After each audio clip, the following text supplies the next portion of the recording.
All right, you and I are about to dive into a story called The Young Lady is a Royal Chef.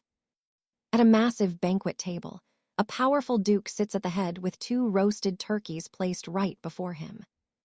One looks delicious, while the other is a complete mess. He has to taste both to decide which chef is truly the best. The gold star bird was made by a favored nephew, while the ugly one came from the family black sheep, Lady Siana. After trying Siana's dish, his face twists into a grimace that doesn't look promising at all. But then things get very weird. To everyone's absolute shock, the Duke finishes every single bite of Siana's turkey without leaving a single scrap behind on his plate. A red-headed girl nearby fumed with rage seeing the Duke support Siana. A young lord suggests giving a gift to the winner. Watch this part closely. He is told to leave his fork by the dish he liked more, and surprise, surprise, he picks Siana's.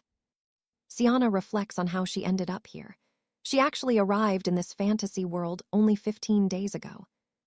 In her past life, she was a 20-year-old chef running a popular restaurant in the heart of a modern city. Her father was a drunk gambler who dumped her at an orphanage when she was 8, where she met her beloved teacher. They opened a restaurant together once she grew up, but tragically, her teacher passed away far too soon. While returning from scattering the ashes, a truck hit her and she died, waking up in this strange new world. Now she's Lady Siana of House Friedrich, the most powerful clan in the East, but since her mother was a slave, she's mistreated. The original Siana tried to end it all, which is when our modern chef accidentally possessed her broken and beaten body. Her whole family hates her, especially the redhead from before, Floretta Meridian, who's been a constant and cruel bully. We see Floretta trying to force Siana to eat a piece of salmon that is visibly rotten and totally disgusting. But current Siana isn't a victim. She twists Floretta's hand and shoves the rancid fish right into the bully's own mouth. Now her grandfather is summoning her, and she knows it's because of that little incident with the rotten salmon earlier. Entering the chambers, she finds her grandfather, but also her father and brother watching as Floretta sobs to them. You and I both know she's faking. Grandfather Navarus Friedrich is easily the most intimidating man in the whole room. He leads the Friedrich family, rulers of the East, and one of the 5 great houses that govern the entire empire. Navarus plans to punish Siana since Floretta played the victim perfectly. The tension in the air is thick. Floretta says she will forgive Siana if she just apologizes, but Siana is furious seeing how everyone is being played by lies. Instead of bowing down, Siana decides it is time to tell the old Duke the cold, hard truth. She calls him grandfather, making him flinch, and says she'll apologize to avoid trouble, but only if he apologizes first. She demands he say sorry for believing those lies. She reveals the poisoned fish was actually given to her. Caught off guard by Siana defending herself, Floretta admits to the fish, but claims she didn't know it was spoiled. Siana counters with pure logic, telling everyone that if Floretta didn't know it was bad, then Siana isn't guilty either. Floretta snaps, yelling that the maids saw everything, but Siana quickly flips the script on the entire situation. She points out that if the maids knew the food was rotten and served it anyway, they were trying to poison their masters. Hearing this, Navarus decides to believe Siana and kicks out an angry Floretta. Siana realizes her life is still in danger. Living with a family that hates her means she has to stay strong and stand up for herself to survive. Her memories of this world are still a bit fuzzy, so she needs to find someone she can actually trust. She's been exiled to a separate wing of the castle, which is unfortunately crawling with Floretta's loyal spies. Luckily, she remembers a maid named Citron, the only person who ever dared to stand up against Floretta's cruelty. Siana hears a loud slap and rounds the corner to find a group of maids surrounding a kneeling Citron. Citron's cheek is swollen and red. Siana immediately steps in, demanding to know what is going on here right now. The head maid, Nicole, smugly tells Siana that she doesn't need to know. Nicole was Floretta's old nanny. She's always helped Floretta torture Siana in the past, but this new Siana isn't going to let that happen again. Siana steps in demanding answers, But Nicole, the head maid of the castle, just gives her a smug reply. She remembers Nicole was Floretta's nanny, who moved in once Floretta got her own castle. She's always been cruel. Nicole used to help Floretta torture and abuse Sienna, but our new lead is definitely not going to take that. Sienna furiously tells Nicole that, as the lady, she must know everything happening inside her own castle building. Nicole stays smug, claiming they were just training Citron for being rude. Stick with me. All right, stick with me because Sienna has finally reached her absolute breaking point and starts slapping these maids. The maid screams about reporting this to Lady Florence, but our girl literally could not care less. She fires her right then and there, terrifying the other servants into running for their lives. Left alone, she helps Clara up, though her loyal maid seems totally stunned by this new attitude. Sienna feels a strange warmth toward her, so she decides to drop a bit of a bombshell. She claims her recent moment of despair left her with total amnesia to explain her change. This breaks Clara, who sobbed that they should have just run away together like they planned. Suddenly, memories flash back. Sienna realized she had pushed her away out of fear of kindness. She takes Clara's hands, offering a genuine apology for all the pain she caused in the past. With Clara finally relieved, they head to her chambers to discuss the future of the Sterling house. Clara explains that noble second children usually master the culinary arts to gain power in the palace. A head chef controls everything, even trade, and Sienna is currently the worst student in her class. But pay attention here, Sienna is determined to be the best, if she can get her key back. Turns out Florence stole the kitchen key and handed it to her older brother, Sir Lancelot. Sienna marches straight to Lancelot's study to demand her property back from the man she once feared. To her surprise, he is actually quite charming, even though she remembered him as a snake. Over tea, she asks for the key, but he warns her it is a dangerous move against Florence.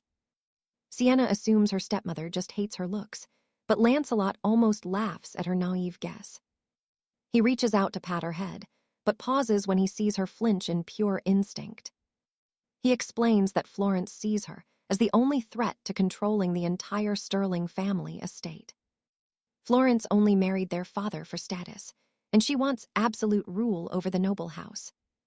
By managing domestic affairs, she gains all the power, but Sienna's birthright stands in her way.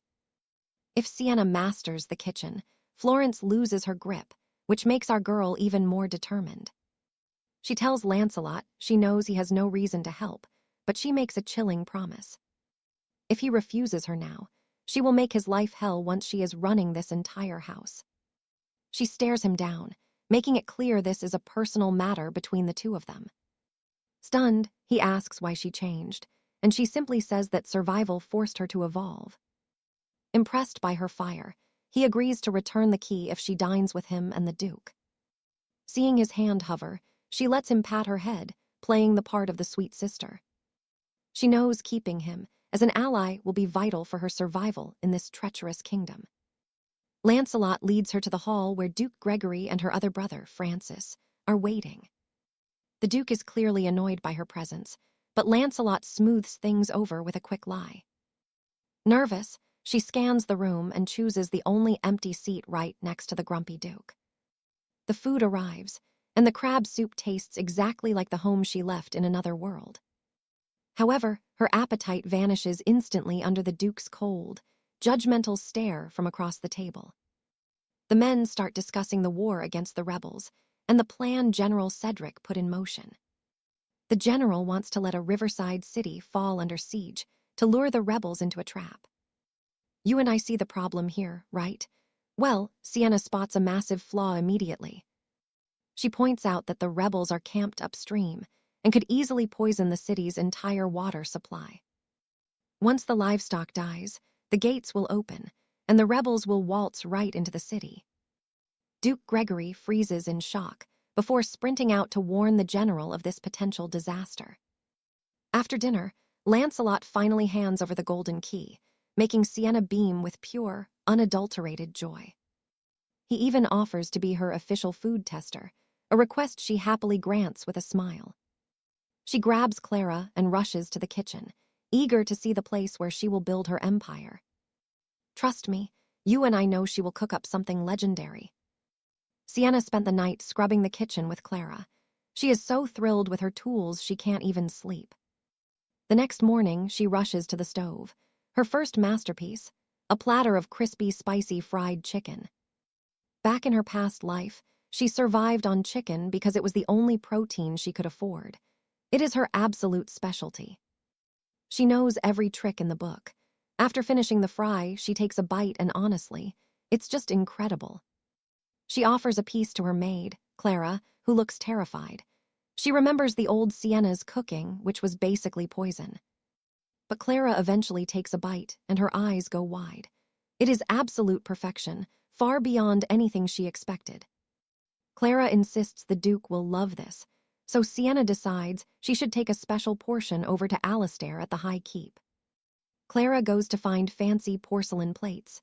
Sienna follows her, looking for a perfect garnish to finish off the whole dish. Stick with me, because they leave the chicken alone for just a second, and that is where our mystery thief strikes. When they get back, the plate is empty. The chicken has vanished into thin air without leaving a single trace. Meanwhile, at Duke Valerius's office, Alistair reports that Sienna's hunch about the rebels poisoning the river was actually spot on. Sir Gareth adds they caught the traitors just before the toxins hit the water. Mission accomplished, and the people are safe. The Duke orders them to send Sir Cedric to wrap things up. The only problem is they need a fast travel portal to arrive. That means asking Lord Ravensworth for a favor, but their two noble families have been at each other's throats for many years. Shifting gears, the Duke asks Alistair if he gave Sienna the kitchen key, warning him not to waste resources on her. Now pay attention here. This is where Sir Gareth, of all people, actually steps up to defend her honor. He suggests she might have been hiding her true talents all along. He thinks she has changed and deserves a chance. Recognizing the change, the Duke agrees to give his granddaughter one more shot at proving her worth today. Outside the office, Alistair confronts Gareth about why he stood up for her. Gareth just acts indifferent, playing it cool. He claims he just owes her one, but Alistair notices something. A tiny red sauce stain right on Gareth's lower lip. Gareth wipes it away instantly and claims he is too full for lunch. We all know who the chicken thief is.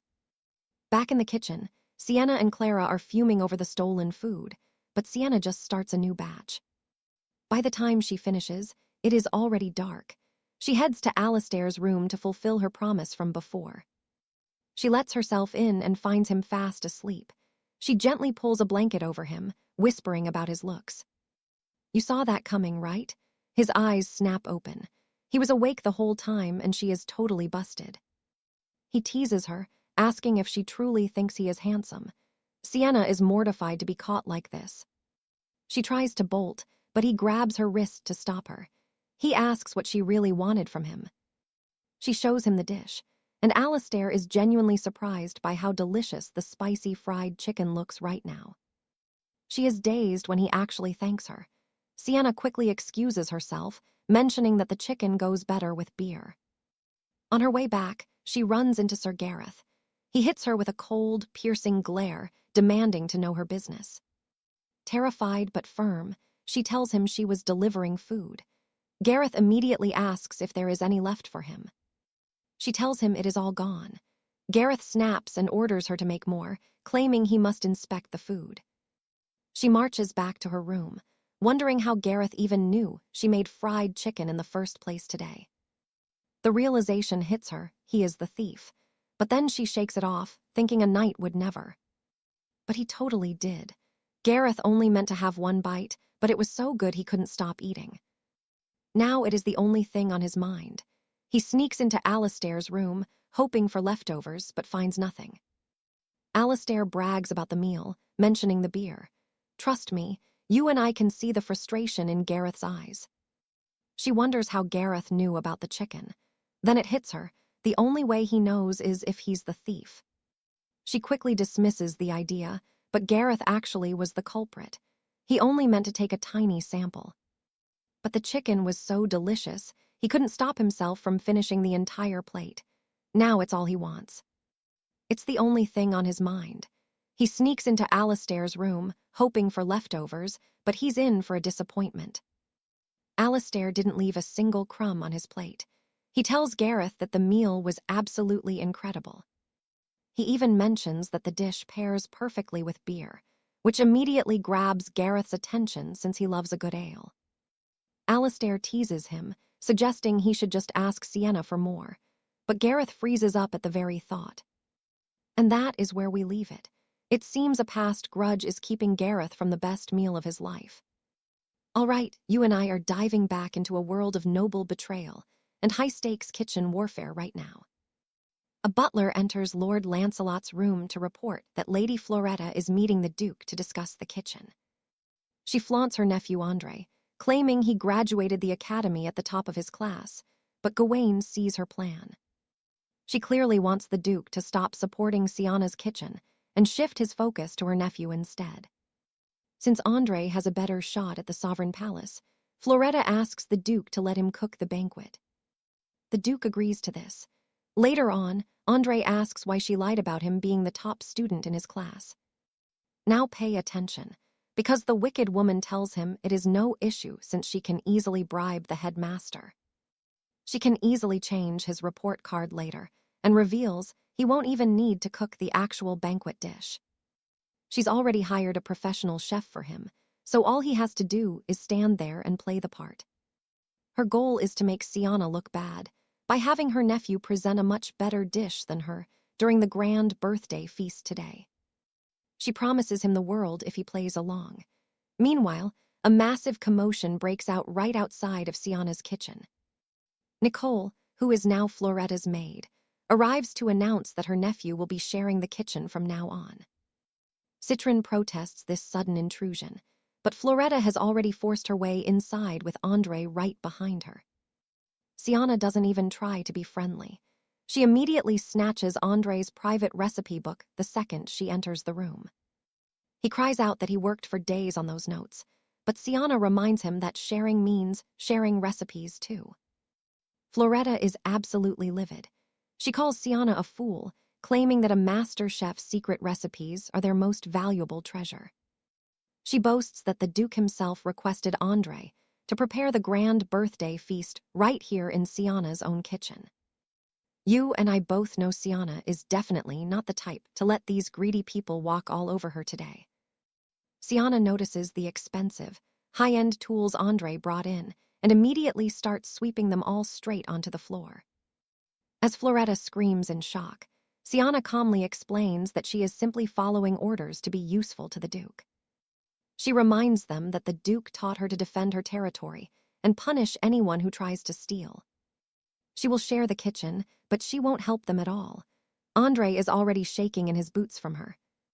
He begs to cook anywhere else, but Floretta refuses to back down, even going so far as to threaten Sienna's life if she resists her. Sienna knows this banquet is a survival mission. If Andre's dish wins, she becomes a target for Floretta's hidden assassins. She has to win this cook-off. She starts by roasting a turkey, but realizes it is not enough to win. She needs to uncover the Duke's true tastes. She decides the best way to get info is through her brothers. Choosing Gawain over Lancelot to avoid overstepping their friendship, she sneaks into his room disguised as a lowly housemaid. The moment she knocks on his door, Gawain grabs her and pins her against the wall, demanding her secret papers. Sienna is terrified, but she's too clever to waste this chance. She asks if he'll strike her for refusing him. She fully expects a blow, remembering the beatings she endured from debt collectors and the orphanage director in her past. She braces herself for the pain, thinking it is worth it if she can just get the truth about her grandfather. However, Gawain looks completely mortified at her question. He asks if she really thinks he is the kind of monster who would hit a woman. Sienna smiles with relief. He might look intimidating, but he is actually a much better man than she ever expected. She offers a deal, the documents in exchange for the Duke's favorite foods. Gawain is suspicious of her sudden change. He demands the papers, but Sienna stands her ground. She needs this victory for the upcoming birthday feast to survive. This catches Gawain off guard. He keeps questioning her motives, but Cianna refuses to budge and finally turns to leave. He finally gives in, telling her that 𝑭𝒂𝒎𝒊𝒍𝒚 loves ripened persimmons. Cianna's eyes light up with pure, unbridled excitement. She grabs his wrist, eagerly asking if the Duke has a sweet tooth. Gawain is totally stunned by her touch. Cianna offers the documents if he tells her what their grandfather likes to eat. Gawain says she is being suspicious. He demands the papers, but Cianna insists she must know the Duke's palate in order to cook for his birthday. This surprises him, and he keeps prying into her motives. Cianna doesn't want to answer, so she turns to leave. However, he finally gives in and tells her that 𝑭𝒂𝒎𝒊𝒍𝒚 loves ripened persimmons. Cianna is absolutely thrilled by this. She grabs his wrist in excitement, asking if their grandpa has a sweet tooth. Gawain is really taken aback by her. He shyly admits it is not sweets, but the Duke has been craving noodles as of late in his private study. Stick with me, as he shyly admits the Duke isn't into sweets, but has recently developed a very strong craving for noodles. All right, let's dive in as Cianna heads to the kitchen, finally deciding what to cook for her grandfather. She asks her maid Citron to fetch a key ingredient while Lancelot and Gain eavesdrop outside the door. Lancelot is content with this new Cianna, remembering how she used to be gloomy and unstable all the time. He recalls the first time she let him approach, feeling like he had finally tamed a feral kitten.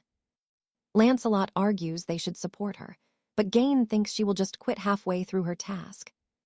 Still, Lancelot counters that Cianna has clearly changed and is now their best weapon against Lady Floretta. The Marquis Morthain and Floretta have been crossing lines, and Lancelot knows their grandfather will not act yet.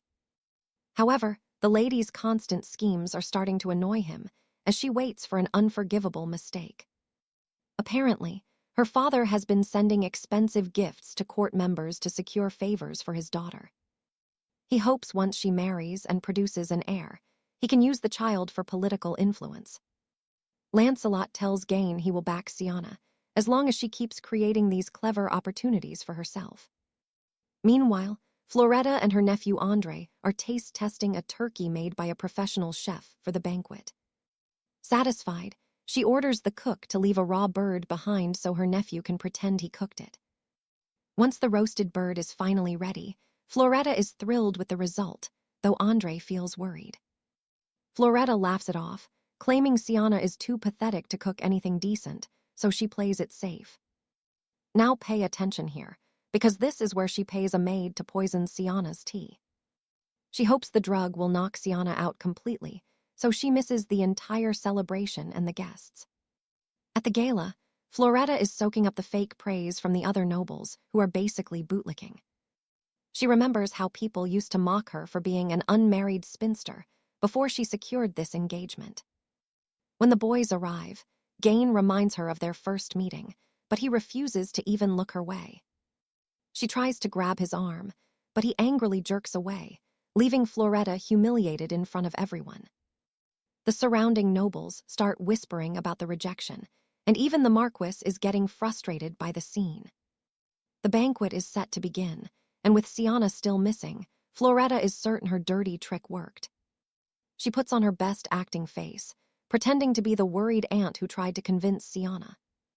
She makes it look like Cianna simply refused to attend, causing the guests to start gossiping about her. But watch this. Cianna suddenly appears, pushing a grand trolley and apologizing for her slight delay. She explains she was up all night perfecting her dish, meaning Floretta's sabotage failed before it even started. As everyone sits, Cianna is shocked when her grandfather gestures for her to take the seat right beside him. That spot is usually reserved for Floretta, and being bumped aside in public makes the woman absolutely furious. Her father has to physically hold her back, while Cianna calmly explains that she simply walked there herself. Cianna clearly knows about the tea trap, but she remains focused on the Duke, noticing his poor appetite. Floretta quickly calls for the servants to bring out the turkey that her nephew allegedly spent hours preparing.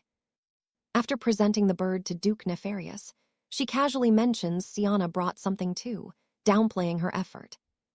We flash back to the start, where the Duke is faced with two very different-looking roasted birds.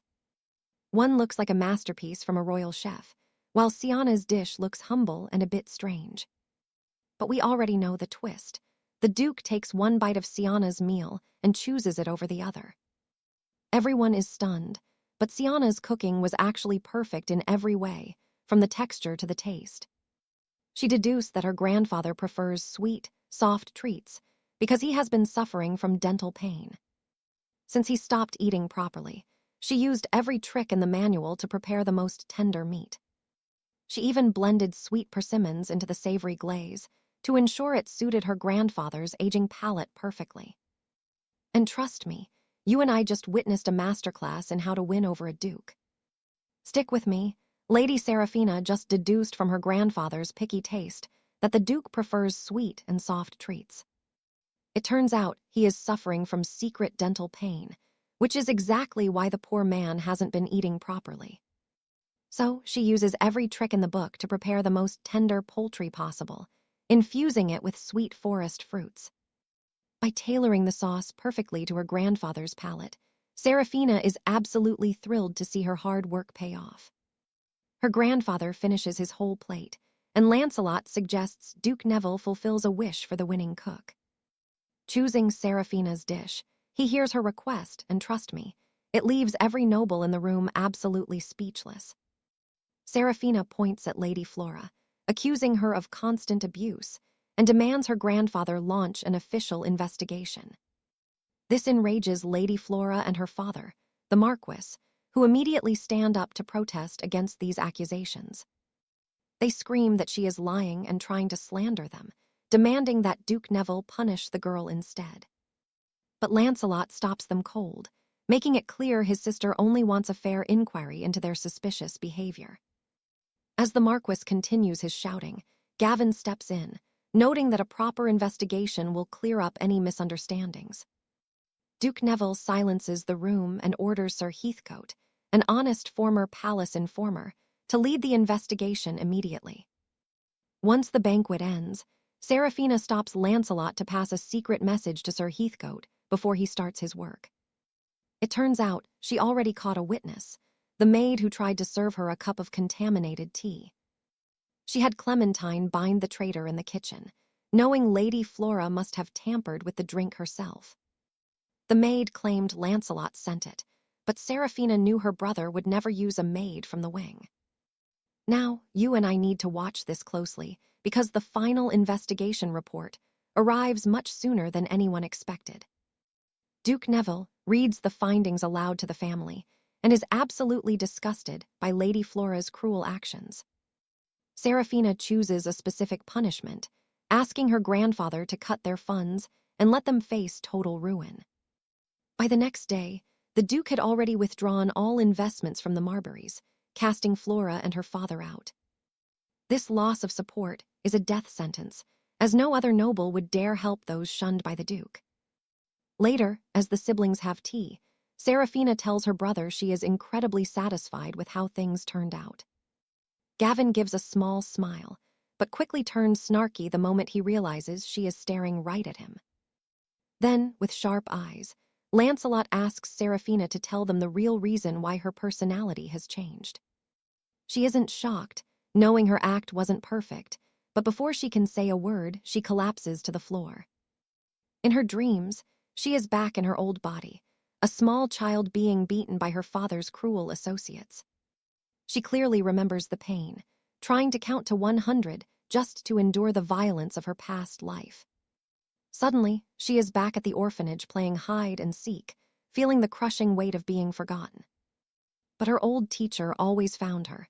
Let's pause here, because this moment hits different when you see her pain. She runs quickly toward her teacher, begging her never to leave as tears stream down her face in the dream. In reality, she is in Gavin's room, where a physician explains she has fainted from extreme exhaustion and illness. The doctor notes she has been masking her symptoms, clearly used to enduring high levels of physical suffering. They find it hard to believe until Gavin moves her arm, revealing it is covered in bruises and scars. The brothers go silent, realizing what she has been suffering through alone while they weren't looking. A knock at the door calls for the Duke, but Serafina grabs his cloak in her sleep, begging him. She whispers for him not to leave, promising she will be good, which breaks the old man's heart. When she finally wakes at dawn, she feels refreshed, glad she finally got the rest her body needed. Clementine enters, relieved to see her awake, but demands to know why she hid her failing health for so long. Serafina brushes it off until she learns she is in Gavin's bed, sending her into a state of pure panic. She jumps up to fix the sheets, terrified he will be angry at her for occupying his private room. Clementine stops her, explaining she hasn't just slept overnight. She has actually been unconscious for 3 full days. She is left frozen by the news, but Clementine eventually calms her down and guides her back to the bed. She explains that Gavin gave his permission for her to stay, and then happily shares a secret about her brothers. Apparently, they visited her every single day while she slept, and soon, Serafina feels much stronger as justice is served. Every staff member who conspired with Lady Flora is now banished from the manor wing forever. The head maid is also facing severe consequences for her theft, meaning every piece of the puzzle is finally in place. It is finally time for her to have lunch with her family, and the atmosphere feels completely different now. You and I just witnessed a total transformation, as she is now relaxed enough to tease the Duke playfully. They share a warm meal together, proving that justice has finally returned to the halls of the grand estate. Sienna scolds the Duke for ignoring his toothache, then offers to cook her famous roasted fowl for him again. All right, you and I are about to see a deal struck, as he offers to buy her recipe for his private chef. She is absolutely thrilled since this is her first real coin, and when Lord Lancelot asks, she says she needs new boots.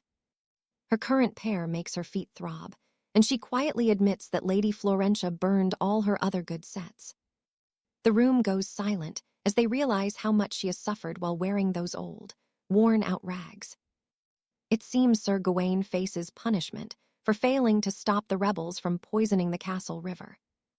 As penance, Lord Lancelot orders him to escort Sienna to the capital to spend her newly earned gold on shoes. He clearly does not want to be there, marching through the streets so fast that Sienna can barely keep up. Finally, she stops in frustration, shouting that his pace is impossible. He turns back, looking completely annoyed by her delay. He claims he is already walking slower than usual, but Sienna reminds him his knightly legs are twice as long. Now watch this. His sharp tongue stops the moment he notices the blood soaking through her tiny, tight slippers. He goes quiet and adjusts his stride, walking gently beside her as they enter a massive, high-end boutique in the city. The eccentric owner greets them with a bow and immediately orders his entire staff to find the perfect fit for her. 2 pairs catch her eye, some elegant pink heels, and a practical set of soft, black leather flats. Gawain tells her to just take both, but she wants to be responsible with her first ever gold coins. She settles on the flats, knowing they will be much kinder to her swollen and bruised feet after all that walking. Leaving the shop, they head down the main thoroughfare until Sienna spots a charming little patisserie filled with sweet treats. Seeing her eyes light up, Gawain asks if she wants to go inside, and she nods with pure, unhidden excitement. They enter the high-end establishment, which is surprisingly well guarded by knights, looking more like a private club than a bakery. Gawain explains he has a quick bit of business to handle and tells her to wait at a table. She barely hears him, too busy obsessing over the menu to notice him leaving her alone in the crowded room. Wait, check this out. Every head turns as a stunningly handsome young man walks into the room. This stranger approaches her table, and Sienna is confused because he does not appear in any of her memories. He gives a polite bow, but suddenly a group of shady merchants appears, trying to sell her an expensive vase. She remembers Gawain's warning about city scammers and quickly shuts them down before the blonde stranger can even say a word.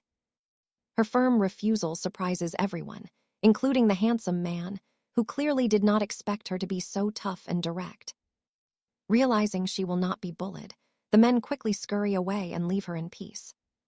Gawain returns and is shocked to find that she has already demolished 2 entire plates of sweets while he was gone. He pays the bill and they rush to the carriage, as night has already fallen over the busy city streets.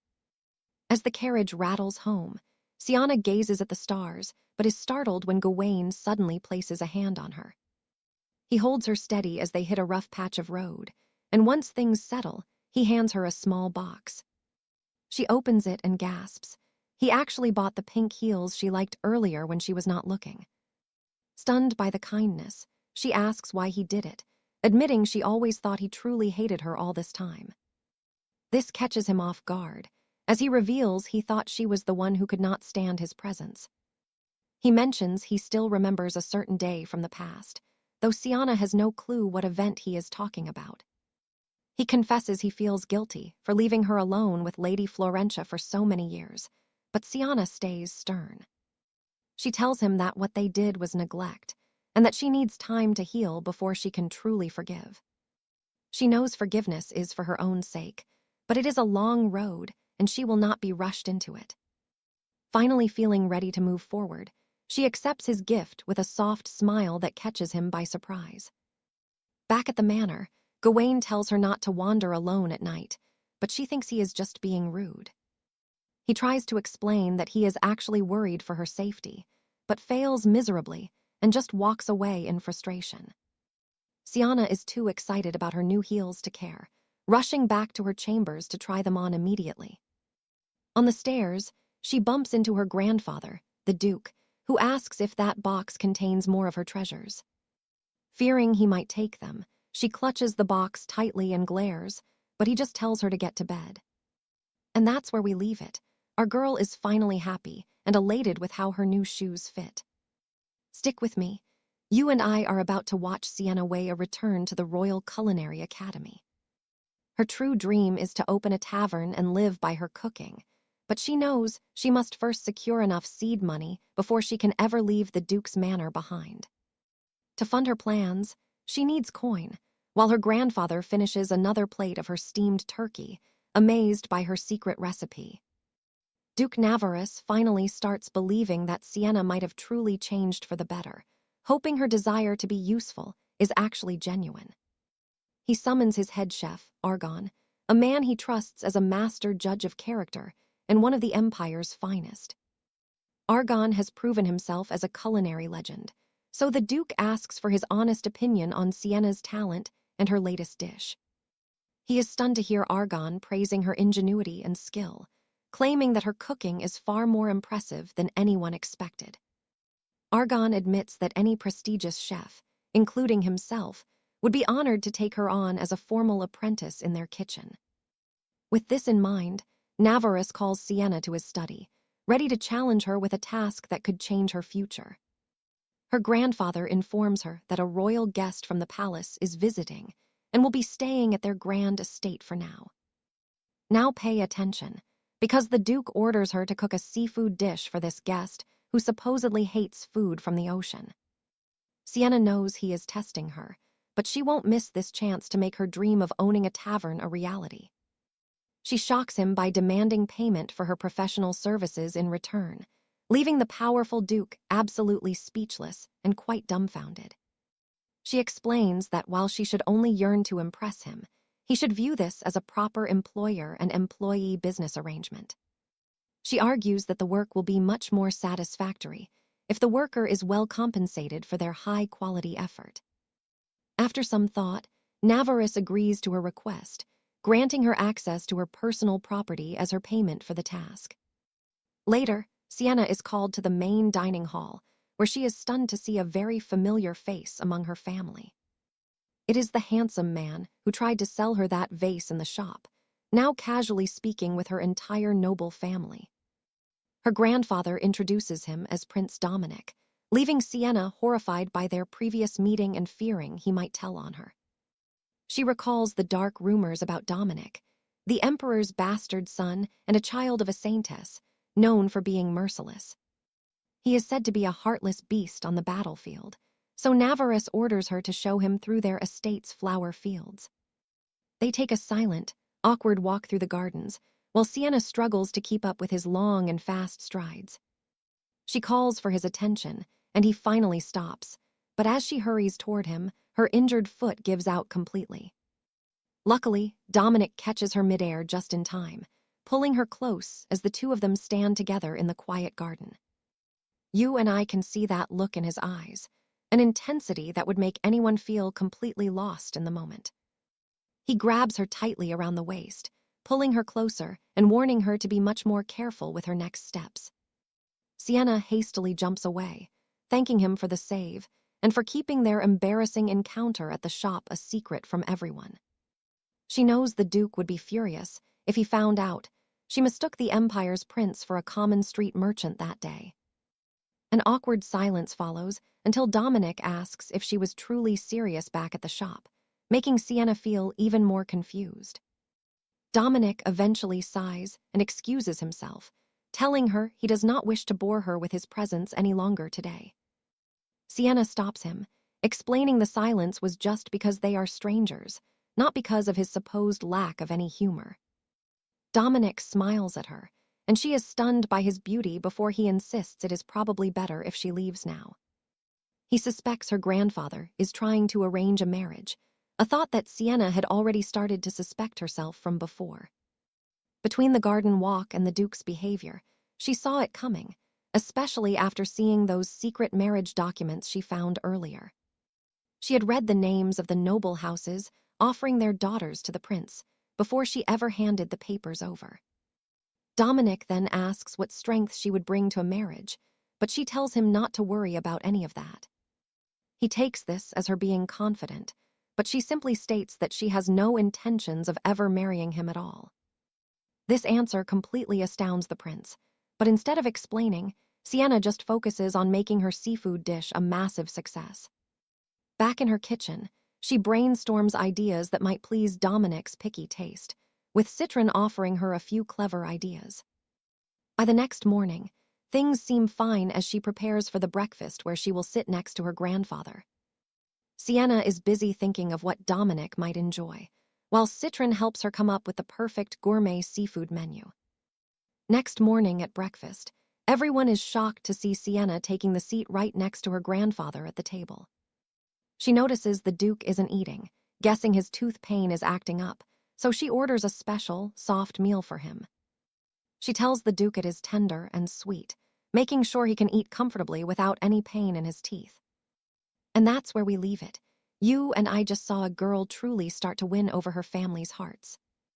All right, you and I are about to see Sierra deal with a chaotic royal breakfast, while Lancelot just snickers. She tries to study Lord Alaric's tastes by watching what he eats, noticing he is enjoying some simple grilled eggplant. She takes a bite herself, but her face turns scarlet as she starts coughing from the most intense spice she has ever felt. Silas rushes to give her some water, while Alaric notices her reaction and realizes the dish was way too hot for her. Instead of more spice, Alaric switches to chestnuts boiled in milk, and Sierra is relieved to have something to soothe the fire. She is just glad it will help bring down the heat before she heads back to her room after the meal ends. Cecily gives her some medicine for her tingling mouth, noting that food this spicy is almost never served in the palace. Realizing Alaric prefers bold flavors, and that dinner will involve heavy alcohol, Sierra knows she has to change her entire evening menu.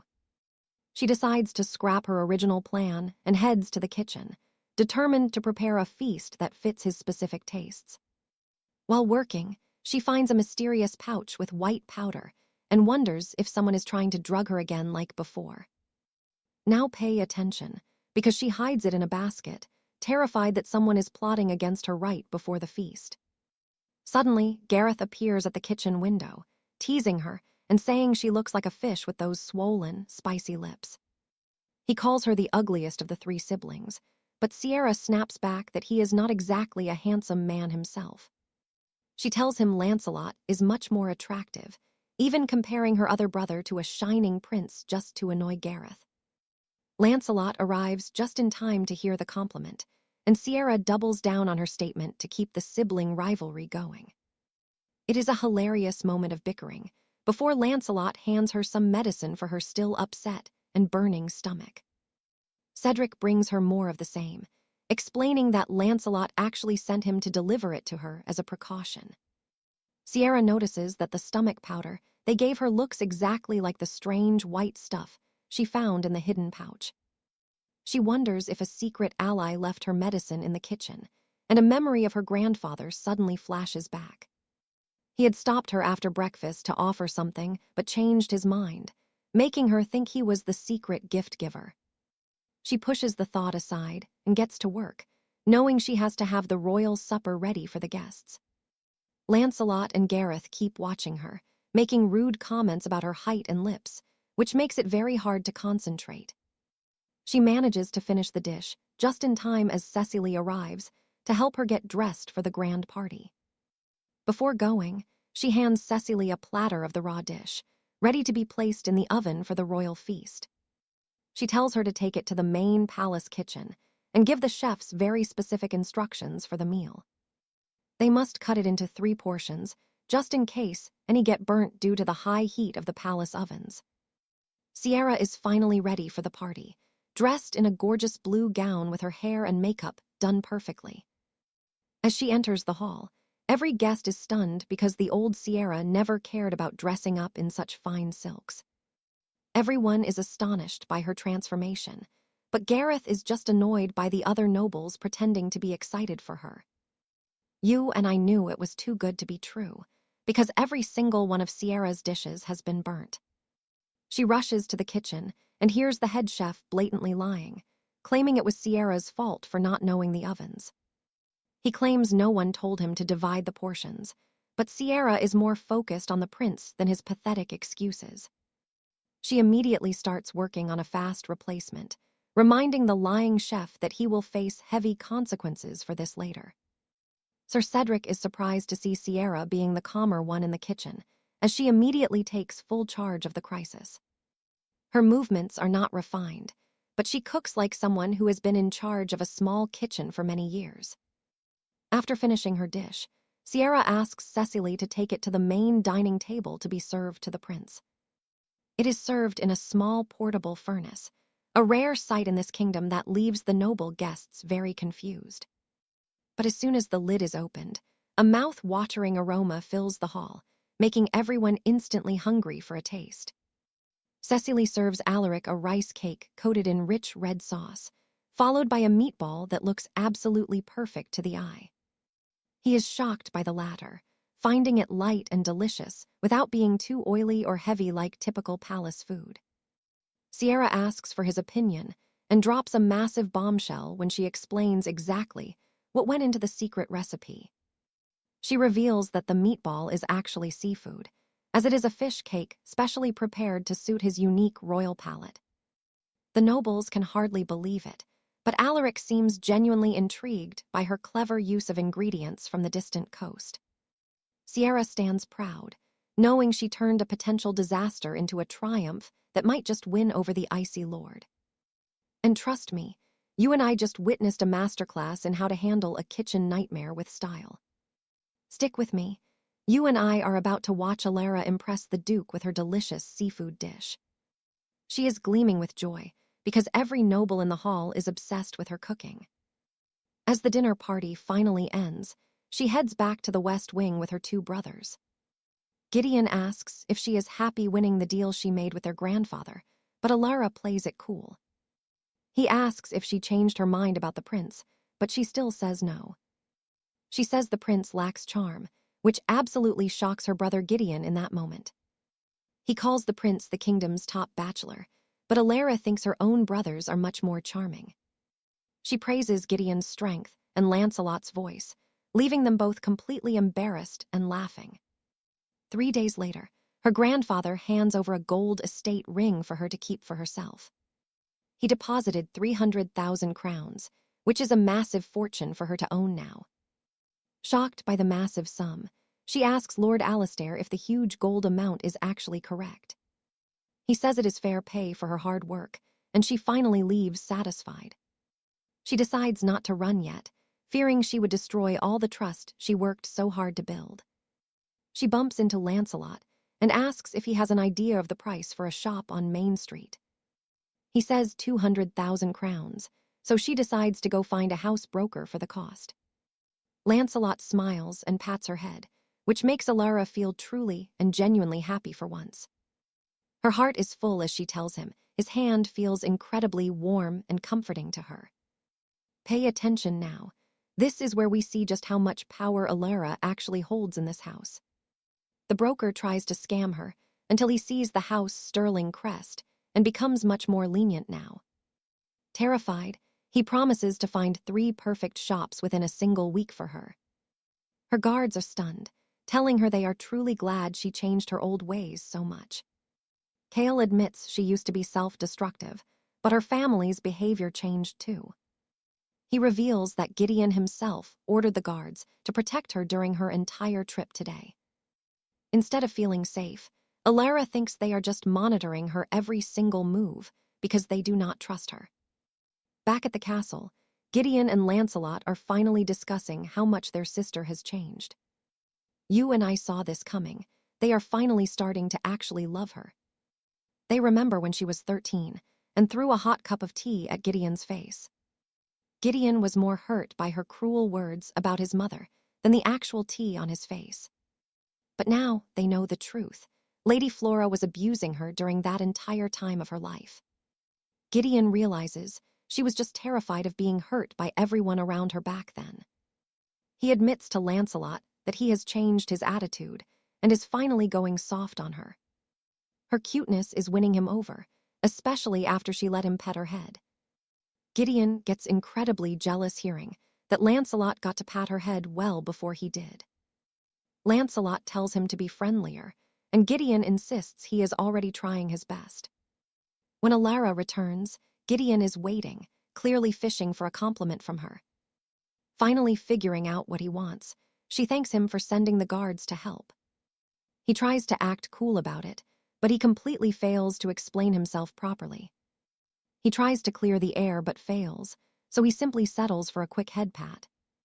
Later on, Lord 𝒂𝒊𝒍𝒚 calls her to attend a meeting with the High Commander, Cedric.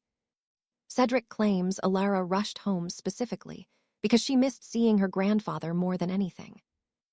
𝒂𝒊𝒍𝒚 gets flustered and happy, while the commander uses the moment to make his escape. He was getting scolded for incompetence, so he bails while the mood is still very good. As 𝒂𝒊𝒍𝒚 reaches for his tea, Alara notices his hand is shaking quite badly in that moment.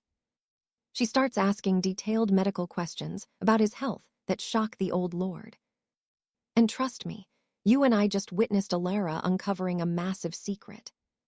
All right, you and I are watching as the physician performs a thorough examination to assess the Duke's health. Lord Alaric asks how she knew of his illness, but she can't explain that it is knowledge from her previous life. She recalls a regular client with high blood pressure who shared these exact same symptoms in her old world. She claims she read it in a book, but then discovers he is eating her roasted pheasant for every meal. This sweet and salty dish is dangerous for him, so she strictly forbids it and takes over his nutrition. His diet must be carefully managed for his blood pressure, and she declares she will handle all his meals now. The Duke agrees to the plan, and the treatment begins, starting with a fresh fruit smoothie every single day. Serafina also encourages him to move more, so the two of them start taking daily walks through the palace grounds. During their stroll, she notices his voice is growing kinder, though his grumpy side still slips out when he talks. He claims she takes after his own stubborn nature, and Serafina is honestly shocked by her grandfather's words here. When she sees his legs trembling from the effort, she steps in and offers her arm to support him immediately. She uses her high heels as a clever excuse to hold him, and the Duke knows she is lying but accepts. She realizes he isn't a monster, just a lonely old man as Lionel and Gawain enter their grandfather's study room. They find her fast asleep under the Duke's heavy fur coat, and he tells them not to dare wake her up. Trust me, the price the mages are demanding for the Oracle Gate is astronomical, which clearly irritates the old Duke. He asks about the Crown Prince, and they report that Dominic has not made any suspicious moves just yet today. Alaric orders them to watch him anyway, just as Seraphina makes the most adorable little sound in her peaceful sleep. Her cute sleeping face warms everyone's hearts before Lionel mentions the major incident that happened in the kitchen. He explains that the spiced skewers were not the original dish and were made in just under 20 minutes. The head chef had burnt her actual meal, so she had to improvise the entire dish in 20 minutes today. They are amazed by her talent, but absolutely furious that the chef showed such a complete lack of skill. The brothers leave immediately after hearing how the vile chef tried to blame the young lady for the burnt food. The next morning, Clara says the lying chef was ambushed and beaten by 3 unknown men in the streets. They even sliced his lips and soon discovered he was an evil scoundrel who abused his own children while using the family name. He was blackmailing local citizens using the sterling reputation, so he was fired without receiving a single coin in pay. Later, while sharing a meal, Seraphina asks to escort the Duke through the secret passage to his medical carriage today. She doesn't want him walking that long distance alone, given his current fragile state of health and shaking legs. He asks if she is afraid of the dark tunnels, but she says she has bigger fears like leather belts. He wonders if Lady Elinor hit her, as he tenderly wraps his own warm scarf around her neck before leaving. Just after he departs, Seraphina is suddenly ambushed from behind, and a massive hand covers her mouth in the dark. She panics until she recognizes the voice of the man holding her as the guest, Crown Prince Dominic of the Empire.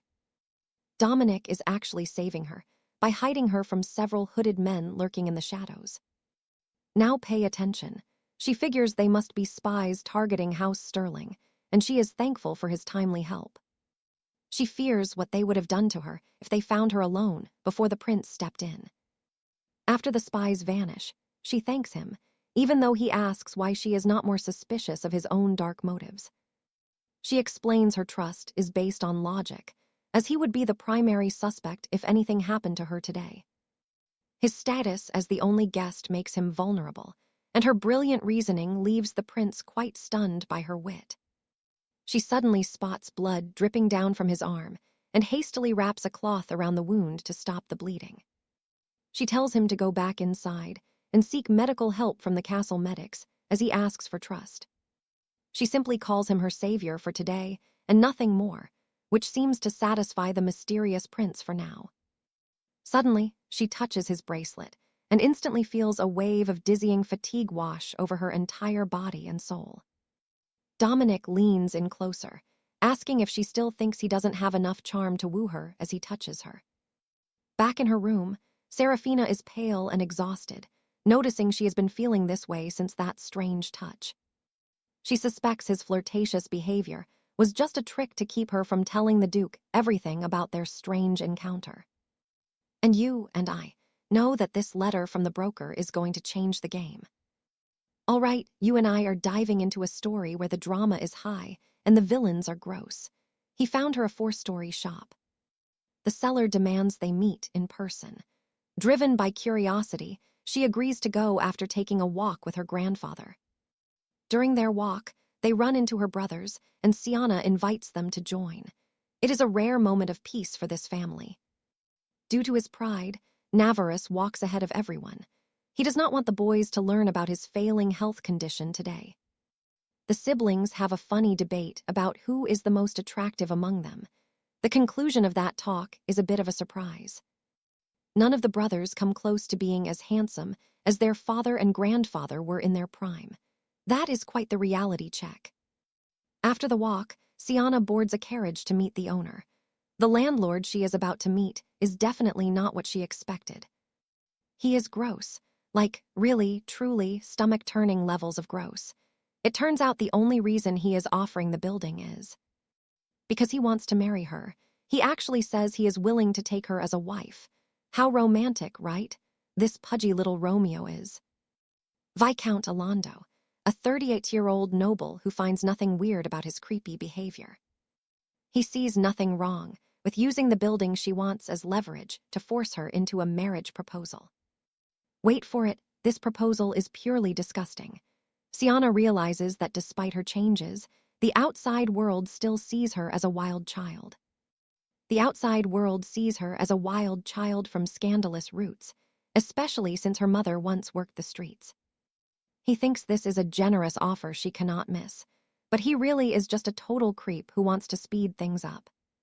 He wants a child while she is still young. Sienna tells him firmly that she has no intention of ever marrying him. Sienna tells him firmly that she has no intention of marrying him. The Viscount turns nasty and starts to threaten her. He calls her a monster and claims if her grandfather died right now, nobody would even blink. He is truly heartless. If he thinks that is going to make her say yes, he is dead wrong. She calls him a thick-headed fool with bad breath. She refuses again. When the Viscount loses his cool, her guards step in and end the matter right there. Her guards step in and end it. Of course, a pig like Alondo cannot help himself. He runs to Navarus to complain about the granddaughter. He tries to use their family's political history to pressure Navarus, but it is a huge mistake. When it is revealed he proposed, Gain grabs his collar. Lancelot is furious and wants to rip the man apart. Lancelot is just as livid and tells Sienna she should have ripped his mouth apart then and there. Yikes! Her brothers want her to tell the truth about what happened. As soon as she speaks, Gain punches the Viscount, knocking him out cold. Gain knocks him out cold. Talk about brotherly love. Lancelot pulls Sienna into a hug as the stepmother finally arrives. Just as Alondo's stepmother arrives. Madame Virginia is a respected noble lady who once saved Navarus in a previous war. That is why the Viscount thought he could exploit them. He relied on his stepmother's high reputation. But Virginia is not here to save him. She is more disgusted than anyone. She has no intention of defending her stepson. When Navarus demands his death, she offers to handle it.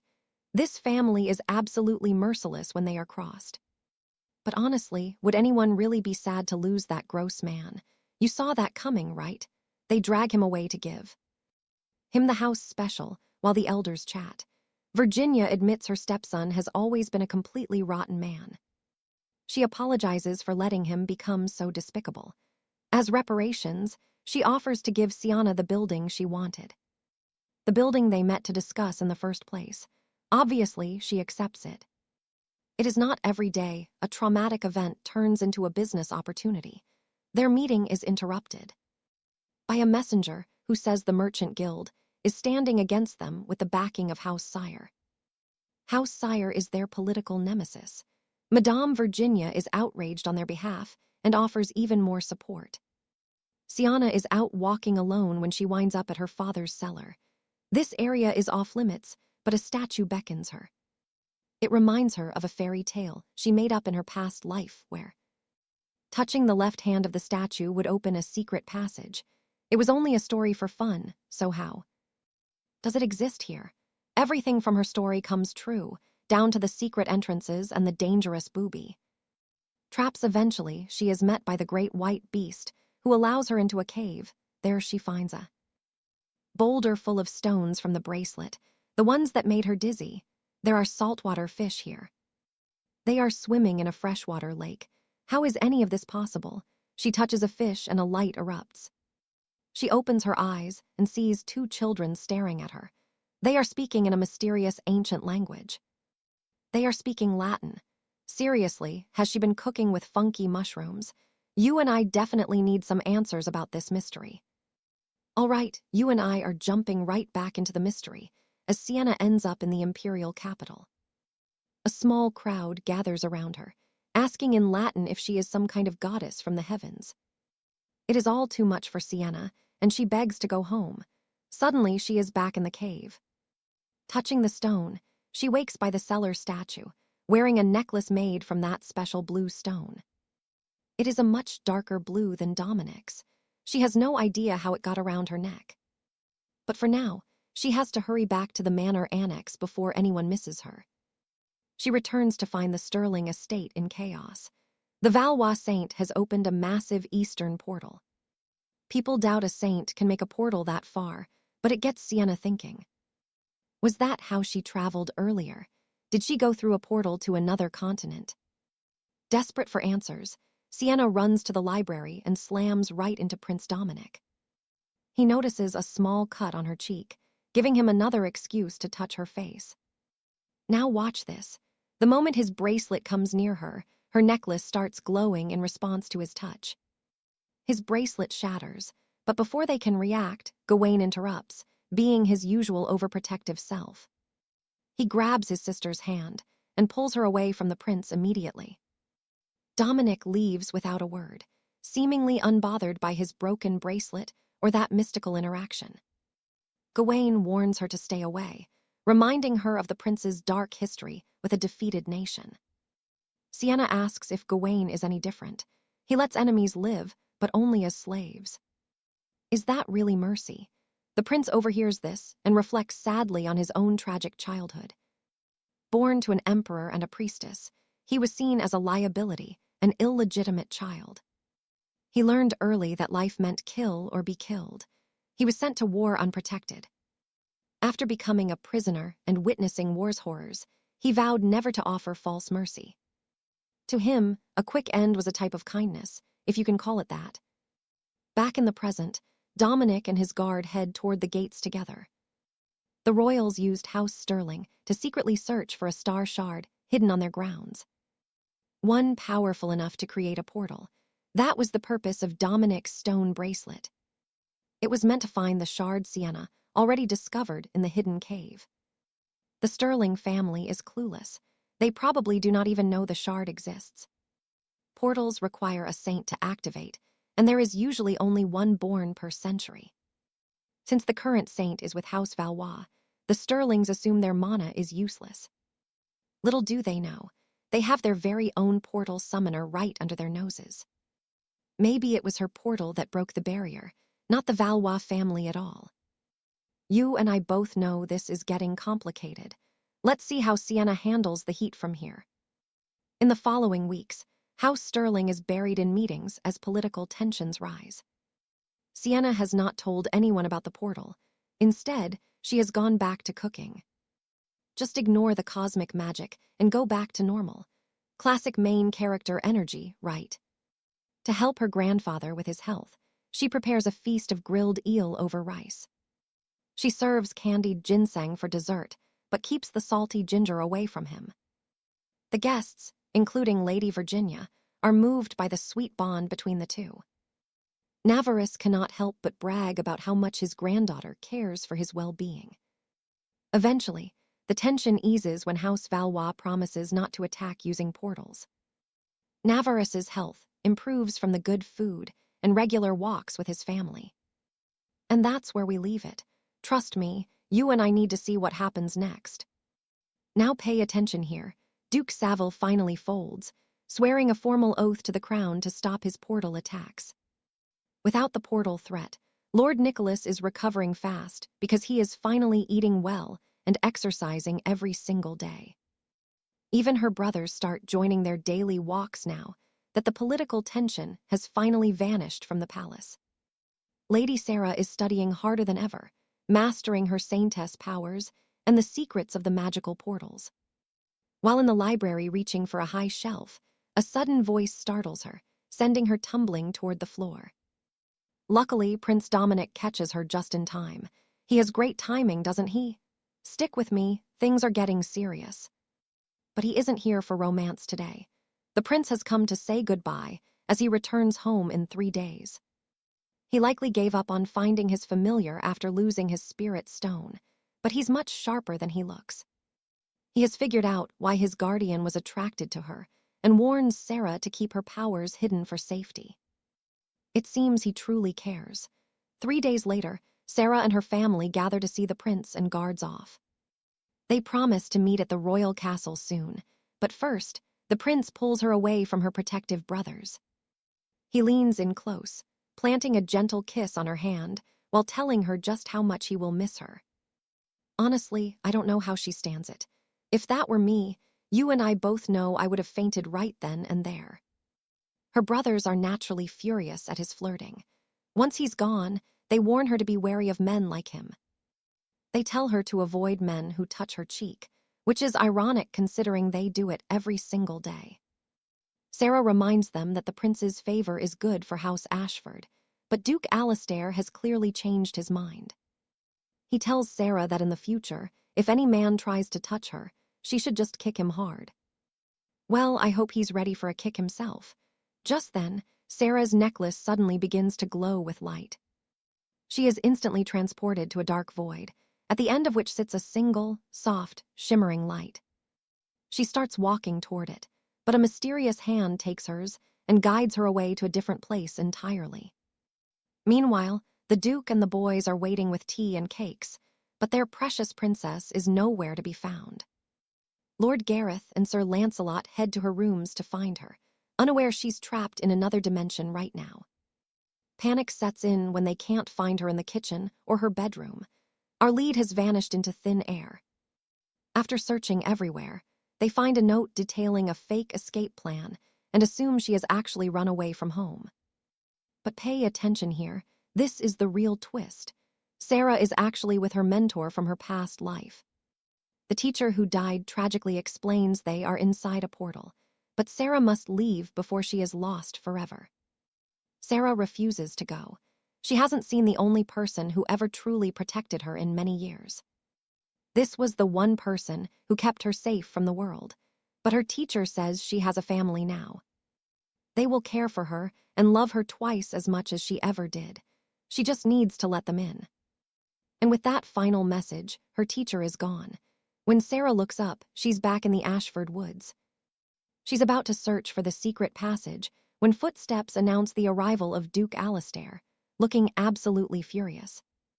He might be angry about her running away, but he still cares enough to personally carry her back home. He tells her to climb onto his back, despite his age, and how clearly exhausted he is from the search. They must have been searching since night fell. He brings her home through the secret path to meet her brothers. Her older brothers immediately rush to her side. They aren't angry she fled, but terrified of the danger she faced. Sir Lancelot, in particular, was clearly worried sick. Sarah is surprised to see how much they actually care for her. She didn't think they loved her deep down, but maybe her teacher was right about her heart being too guarded. She couldn't feel the love they were giving. Realizing this, her grandfather asks her to move into the main manor. Sarah agrees and promises never to run away again. The next morning, they all sit down for breakfast together. Everyone is in much better spirits now. Lancelot even jokes about how she miscalculated her travel expenses for the escape. It's pretty embarrassing, but it turns out she was missing for 3 whole days. No one knows where she was. How she stayed clean and unhurt this whole time is a total mystery. Sarah's first thought is for her maid. Poor Clara has been sick in the medical wing this whole time, unaware of the chaos. Then, Sarah remembers something. Her teacher's final words from the portal echo in her mind. She was told to beware of a hidden traitor. That is ominous as heck, but who in the noble house of Ashford could possibly be a traitor? She decides to keep a close watch over the coming days. She needs hard evidence before she tells her family. In the meantime, she has a new bedroom to furnish. And trust me, you and I are going to love this. Shopping with her brothers will provide the perfect cover for her to start investigating every member of the estate staff. Stick with me. You're about to watch Sienna get the ultimate royal glow-up from her 2 doting older brothers. From sparkling diamonds to cute kitty brooches, Lancelot is sparing no expense, basically buying out every luxury shop in town. Honestly, what I wouldn't give for 2 rich, handsome brothers. Their massive shopping spree finally ends at a cafe. As they enjoy tea and cake, the whole room stares. Every small gesture of brotherly love makes the nearby ladies swoon. The brothers start wondering if Sienna needs more friends her own age, but she insists that Celia is her only ally. She doesn't need anyone else. Meanwhile, the search for Sienna gave the shifty staff chances to steal extra gold for themselves. But bigger threats are looming. A shadowed figure is seen using a magic gemstone to whisper secrets to an unknown master. This is clearly the traitor, and they're being ordered not to fail again. Their specific mission, still a total mystery. However, this mysterious figure is confident they'll succeed this time. They've been watching the family closely for 3 days. Now, pay attention here. This traitor is ordered not to fail again. Their specific mission remains a total mystery. The mystery figure is feeling very confident. After 3 days of searching for Sienna, he has found her hidden secret. He realized that she is the family's weak spot. If he needs a distraction or an excuse, he'll use her to win. We see the shadowed figure enter the Francis estate, where Sienna is busy distributing food and medicine to commoners. The man is shocked, demanding to know what she is doing. But Sienna fires back, he should know better than anyone. He's the one who started the epidemic. Suddenly, the royal guards appear and force the traitor to his knees. It's none other than General Cedric. That was incredibly fast. I'm still trying to figure out how she knew. After Cedric's capture, peace returns to House Francis. Celia slowly recovers her health after the long and painful ordeal.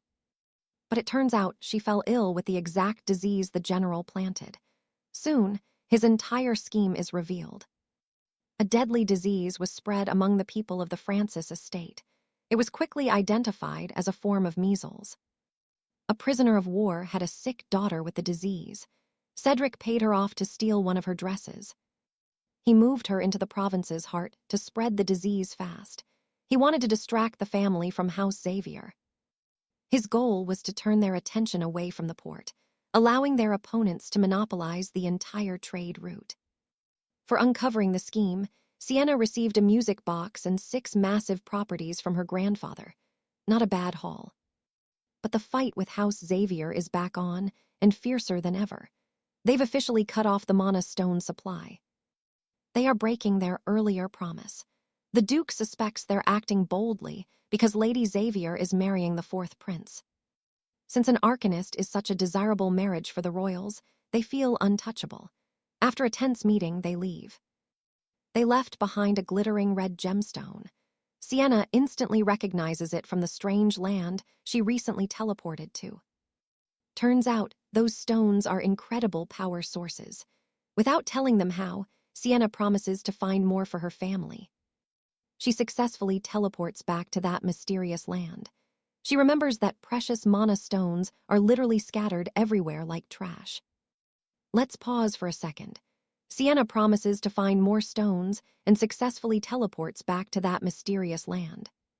She tries to communicate with a man in white robes who approaches her, but Sienna does not speak Latin. However, he takes a liking to her music box, so she attempts to initiate a trade with this mysterious stranger. That man was actually a prince. He tries to give her something valuable, but all she wanted was the stones. His people see the gems as nothing more than weeds. He hands them over and offers to gather even more. He will have plenty for her next visit. What a cutie. But no offense, do they seriously think these are useless? Come on, guys, use your brains. When she returns to the Francis Manor, her family is shocked by her arrival. She opened a portal further than anyone in history. She also brought back blood urchin stones, a legendary and ancient treasure. These gems once caused 5 nations to wage war for 100 years, so clearly they are extremely valuable. The Duke is very pleased. These stones can provide electricity for the entire territory for an entire year. They are no longer reliant on House 𝒂𝒊𝒅's supply. Plus, they now have a newly discovered arcanist on their side. The Duke leaves the choice to her, reveal her powers or keep them hidden. 1 week later, the 𝒂𝒊𝒅s return. They think they have the upper hand, but Sienna herself steps forward, revealing her ability to open massive portals. She declares they no longer need to trade with House 𝒂𝒊𝒅. Wait, this is huge, if she is an arcanist. Then she's eligible to marry Prince Dominic, putting her in serious danger. But it's amazing news for House Francis. House Francis starts reaping the rewards while Sienna returns to Eldoria. Trust me, you and I need to see what's next. They meet the prince again, while hoping to trade more sunstones, and he leads her straight into a massive treasury. The room is overflowing with jewels when a dark-skinned man who speaks their language interrupts the two of them. He introduces the boy as Prince Tristan and himself as Magnus, despite Tristan clearly being smitten with Seraphina. Tristan is just way too excited, constantly trying to give her jewelry and hugs at every single opportunity. What a sweetheart. Eventually, they use Magnus to broker a massive trade deal for sunstones using iron. As a token of goodwill, Tristan gives Duke Alistair a pearl necklace as a tribute for their partnership. Then he steals a kiss from his granddaughter, effectively laying claim to her. Damn, he has moves. All right, you and I are watching the Duke fume as they finish the deal and head home. A few days later, a festival is set to take place in the Franford territory. Lady Beatrice warns Seraphina that single women should stay home during the festival because of a dangerous local jinx. Apparently, seeing fireworks directly above your head means you'll marry late. Hearing that, the boys are determined. They take Seraphina into town that evening.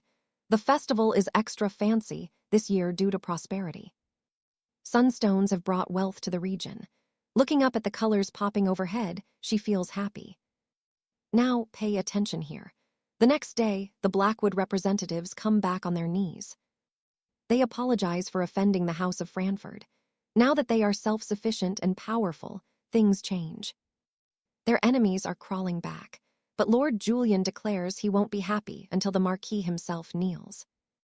Things have truly turned against them. Even the Empress is losing interest in their daughter. A few days later, Marquis Blackwood finally kneels before Alistair, as requested by the Franford house. They also brought Count Richard back, which is a sign he was killed for failing his mission. While this political mess unravels, Seraphina is using her pretty girl privilege to go picking berries alone. She is in the woods until she hears a rustling in the bushes right behind her.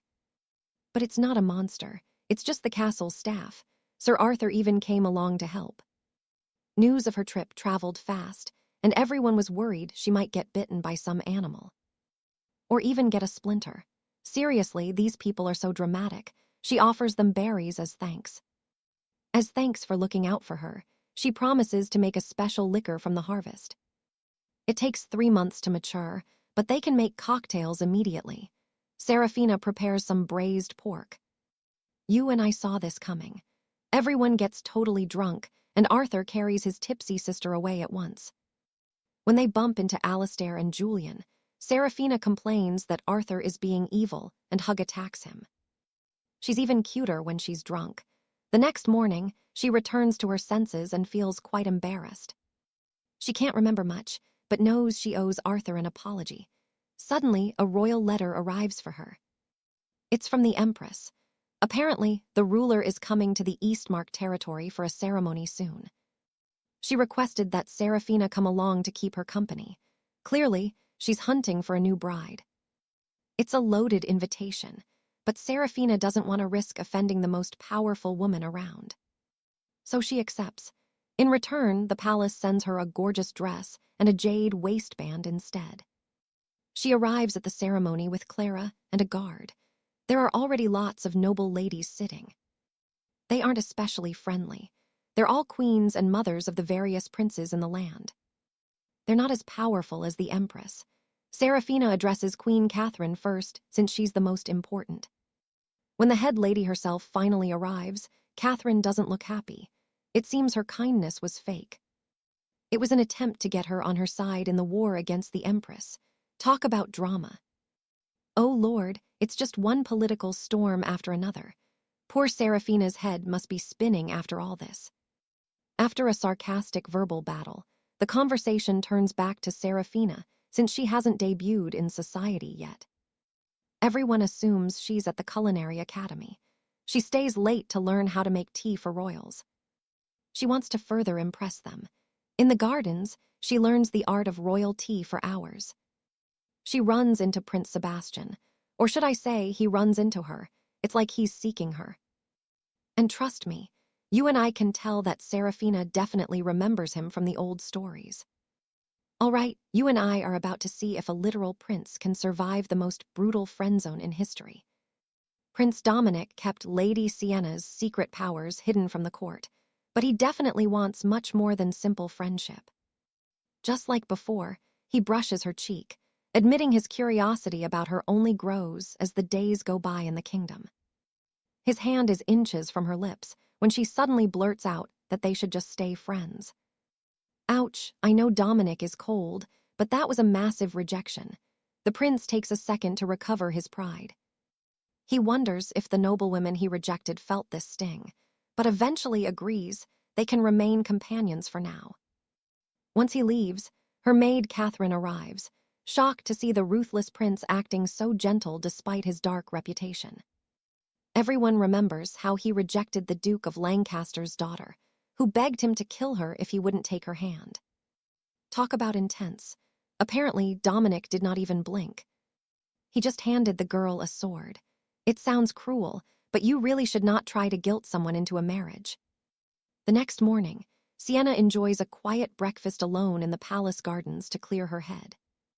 While she tries to eat in peace, Queen Rosaline's ladies arrive and call her lazy for sleeping past the dawn's first light. Wait, was Rosaline not trying to win Sienna over? Why are her followers being so incredibly rude all of a sudden?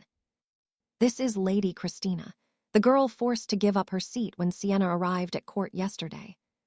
She clearly holds a grudge after being humiliated. Christina starts bragging about how Lady Genevieve is already a favorite in high society. She claims the Empress will not support a newcomer so easily. The jealousy is practically radiating off her in waves. She even tells Sienna not to fake her abilities to the Queen, convinced this new girl is not worth their time. Wow, she couldn't be pettier. But stick with me, the prince is about to deliver justice. Dominic appears around the corner, instantly drawing every eye. Christina rushes up to him, trying to start a flirty conversation. But the prince cuts her off mid-sentence and coldly asks who she is. Talk about a public burn. He walks right past her to Sienna, ignoring the rest. I love when our prince has these moments. He loudly mentions she stayed up all night brewing special tea, making sure everyone knows she is actually incredibly hard-working. He walks beside her until they find a secluded bench to finish her meal. He is definitely marking his territory here. As usual, the prince finds an excuse to touch her face while wiping away a crumb, making the atmosphere awkward again. He tries to recover by asking about her hobbies. She asks about his in return, trying to stay polite. They are a perfect match. She collects rare daggers and he collects deadly poisons. Honestly, that is not creepy at all. That evening at tea, the noble ladies are suddenly much kinder to Sienna, complimenting her looks and asking about her tea. Now that they know she has the prince's interest, they all want to be her best friend. Typical social climbers. When the Empress and her court arrive, Queen Rosaline continues to spoil Sienna with far too much attention. She passes her a scone and asks how her saintly powers compare to the legendary Lady Genevieve's own abilities. Sienna states she has never compared herself to Genevieve and does not intend to. The Queen is clearly taken aback. The conversation stops as the Empress watches them closely. Suddenly, Queen Rosaline begins to cough up bright red blood. The palace is searched immediately, and to no one's surprise, poison is discovered hidden among the Empress's personal belongings. Her maid claims she carries the toxin everywhere just to kill garden bugs. That is a very weak excuse. While the Empress is held under guard, Sienna walks up and whispers that it was Queen Rosaline who actually poisoned herself. Okay, wait, you and I saw that right. Why on earth would she poison herself like this? That earlier talk with Dominic about poisons was useful.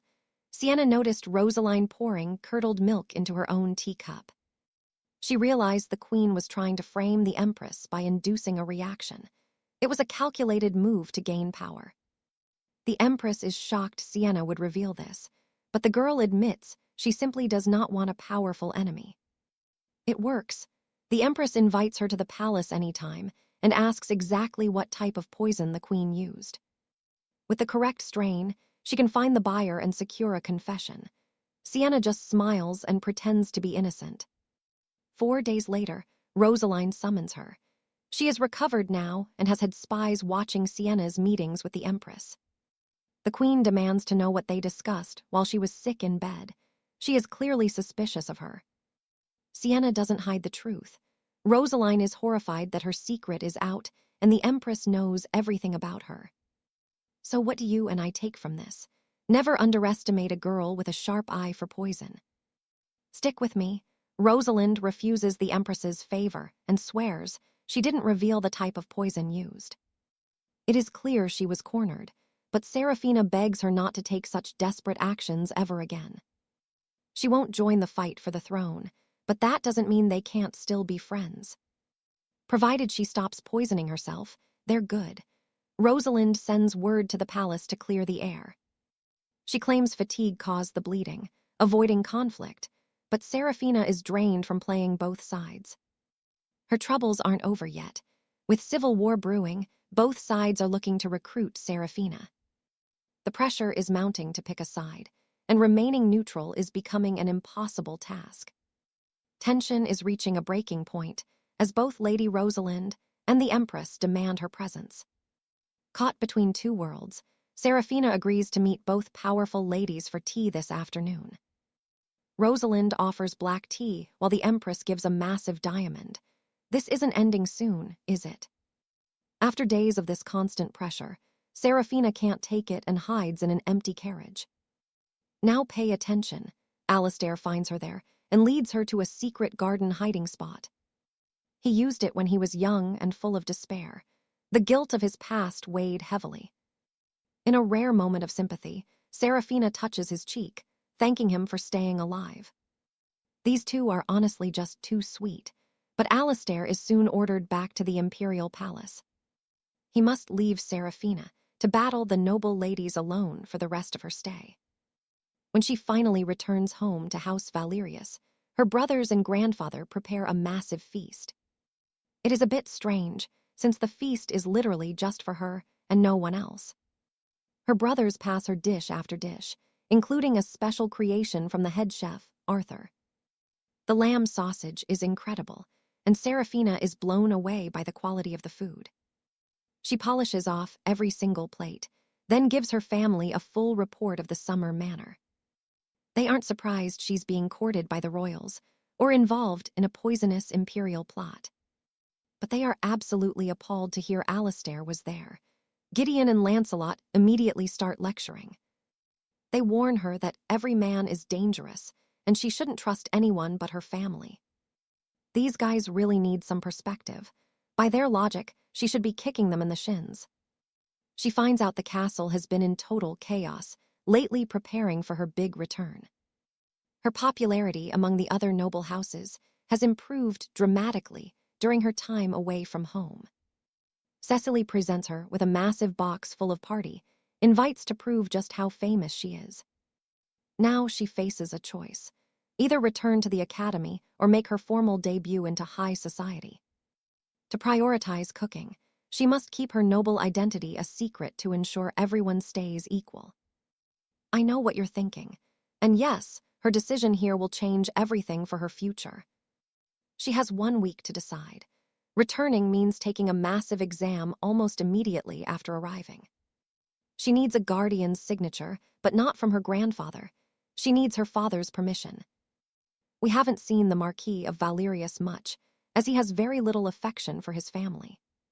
He might be easy to persuade, but her brothers are already totally against her going back. Serafina feels they are undervaluing her true potential, which, honestly, they kind of are. The boys try to talk her out of it, but her dream is too important to quit. They eventually give in and agree to her return, providing her with only the best equipment. The family summons a famous dressmaker to craft her new, top-of-the-line chef's whites.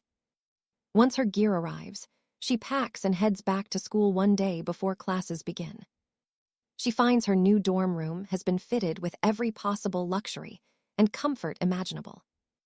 I have a feeling Lancelot had something to do with the expensive repairs in this suite. With a beautiful view of the river, she truly couldn't be any luckier in this world. She uses a communication stone to call her brother and thank him for the amazing room. And trust me, we're ready for more as her brothers bombard her with endless questions about her health. Stick with me, you're about to see Lady Alara enter the lion's den. Their care is a total contrast to her past. Back then, she was a lonely orphan with nobody looking out for her. She thanks her family and promises to write often. After that, she heads straight to the Great Hall to get registered. She is finally starting her journey at the academy. On her way, she hears whispers about the royal arrival. Students claim the crown is meddling in the academy's private business. But before that controversy, 𝒂𝒎💄 has a messy reputation to fix. You see, the girl who owned this body was a disaster. Our 𝒂💎 is genius, but the previous girl had the worst grades imaginable. Nobody expects her to survive in this environment. Her return is a massive shock to everyone, especially her old bullies. They're already waiting to shove her back into the dirt. Jacob and Peter are bad enough, but the worst is Julian Sterling. He is the arrogant leader of this idiot pack. The academy strictly forbids revealing noble titles, but everyone knows exactly who Julian's powerful and wealthy parents are. That's why teachers always look the other way during his cruel behavior. It's going to make 𝒂💎's life much harder. Luckily, she has one major ally in this cutthroat school. Watch closely here, because the power balance is about to shift. The mystery arrival is none other than Prince 𝒂𝒆𝒅 himself. He has just been appointed as the academy's brand new headmaster. Honestly, this guy just won't leave her alone, will he? Doesn't a royal prince have better things to do than teach? 𝒂💎 is totally shocked, but the prince just gives her a charming smirk. He acts like it's totally normal to be here. He apparently traded his fearsome battlefield reputation to oversee trainee chefs. His arrival also shatters the school's strict anonymity rules. When greeting a member of the royal family, nobles must bow with one hand over their heart. It's an old tradition. The commoner students have no idea about this secret custom, so when 𝒂𝒆𝒅 arrives, it's immediately obvious who is a noble. Surprisingly, the big shot Julian Sterling doesn't bow once. When 𝒂𝒎💄 gets inside the kitchens, she is absolutely delighted. The facility is high-end, and the equipment is the best available. She sees girls chatting and tries to say hi. But they just walk right past her. They're trying to recruit the most talented pupils to share a workbench with. But the star student, they all want shocks everyone by walking to 𝒂𝒎💄 instead. Her classmates are absolutely fuming right now. After Julian, the bully, this guy is the second most popular person in school. He's incredibly handsome and top student. Apparently, they were partners before all the drama started. 𝒂𝒎💄 has no clue because her memories are a total mess. It has also been a very long time since then. Despite the ignoring, 𝒂𝒎💄 still really enjoys being at the academy. Learning top-tier techniques is enough to keep her happy, even when the threat of bullies lurks around every single corner. While walking back one day, 𝒂𝒎💄 spots a crowd at the office. She assumes 𝒂𝒆𝒅 is drowning in royal paperwork. She thinks there is no way she'll see him today. Suddenly, a mysterious figure reaches out and grabs her wrist. Does anyone else feel like they know exactly who that hand belongs to? If you guessed 𝒂𝒆𝒅, you were definitely right. He pulls her aside, leaning uncomfortably close as per usual. He admits that everyone is demanding his time lately. He just wants to hide for a bit. He was sent here as a punishment for failing to find the source. Well, that's because 𝒂𝒎💄 got there first, but we won't tell him that. Every time these two talk, things get awkward. 𝒂𝒆𝒅 is obsessed with gazing lovingly at her at all times. It makes her shy, and she admits her heart races. Poor 𝒂𝒆𝒅 thinks she's falling for him, but 𝒂𝒎💄 is just confused. She assumes she must be terrified of him. This girl is seriously hopeless. Soon, the next cooking class resumes for the day. Master Thorn warns everyone that any poor behavior will result in expulsion. He is ruthless, calling the entire class idiots. He says no matter what they've learned, they're beginners. The challenge is making omelets, a simple but technical dish. Oh my God, this girl is seriously hopeless. Soon, class resumes yet again. The next subject is with a strict teacher named Master Thorn. He warns that if they're kicked out more than 3 times for poor behavior, they're expelled. He is completely ruthless toward the students. He even calls them idiots, saying they're all beginners. No matter what they've already learned, they know nothing. He sets a challenge to prepare omelets. It's a simple dish that requires incredible technique to pull off. There are 2 types of eggs laid out. One pile looks clean and appealing, while the other looks dirty. Sensing a trick, Alara takes the dirty ones. She ignores the bully's laughter as she wipes off the excess dirt. It seems her choice paid off. Once ingredients are picked, Master Thorn immediately kicks out everyone who picked the nice eggs. And trust me, you and I are going to love this payback. Stick with me. You and I are about to see how one tiny egg proves these nobles are totally clueless. Sir Julian doesn't praise her. Instead, he just coldly kicks out every other classmate in the entire room. Only Sierra and the handsome redhead remain. She proved her expertise, but these bullies won't let that insult slide. As soon as she leaves, they start their revenge. While she is having lunch, they pour brown sludge over her. A bucket of gunk all over her meal. They haven't specified what the sludge actually is, but we can guess. Now here's the part where you and I look at that mess and take a very good guess. She was so excited to eat the high-quality academy food, and now her entire lunch is completely ruined. Jack sneers that she deserves this for humiliating Francis and refusing to submit to being his chosen woman. Suddenly, Sierra's memories flash back. Just before the holidays, the bullies broke into her room with an order. They announced that Francis had chosen her to sleep with him, which was apparently meant to be an honor. Gross, Sierra refused and slapped Jack hard. Even now, everyone in the hall can hear exactly what they are insinuating. But nobody lifts a finger to help, not even the staff. Who the heck is this Francis guy anyway? He's nobody. Don't they know Sierra comes from a much more powerful and wealthy family than anyone else in this entire school? Now pay attention here. The boys scoop up a spoon of the spoiled mush and tell her to eat it. Sierra refuses again. She asks what is so good about Francis, and even worse, what is so great about Jack. Why would she want to be friends with an ugly idiot like him? That's my girl. Show that loser who's boss.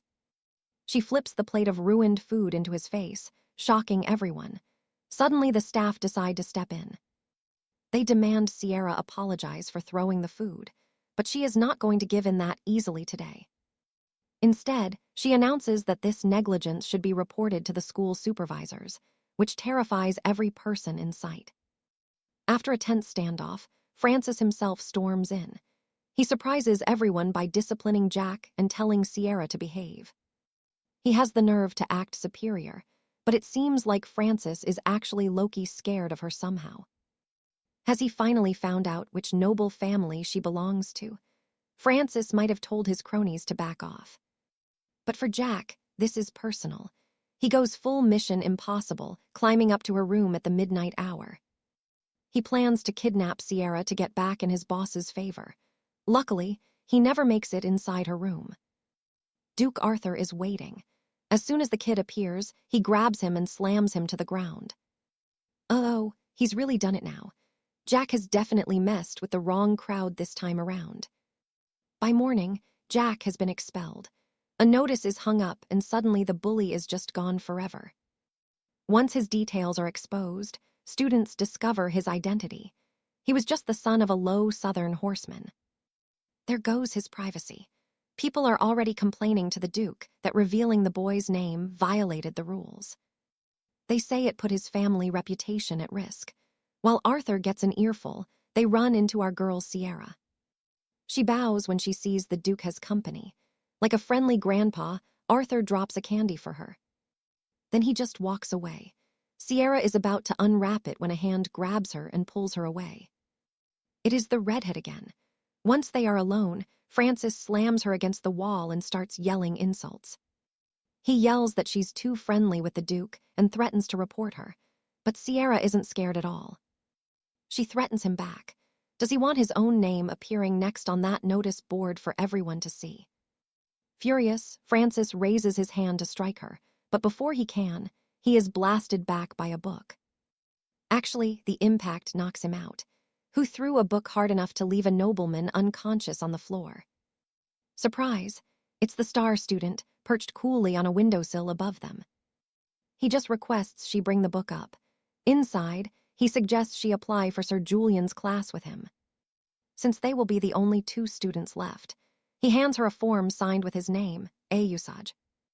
Sierra is confused by the weird spelling. She points out that if you read it backward, it spells the name Joshua. Yeah, that's the point, bestie. He notes that her nickname, Sen, serves the exact same purpose for her too. Sierra then asks what he knows about the Francis family, since everyone at the academy seems to protect him here.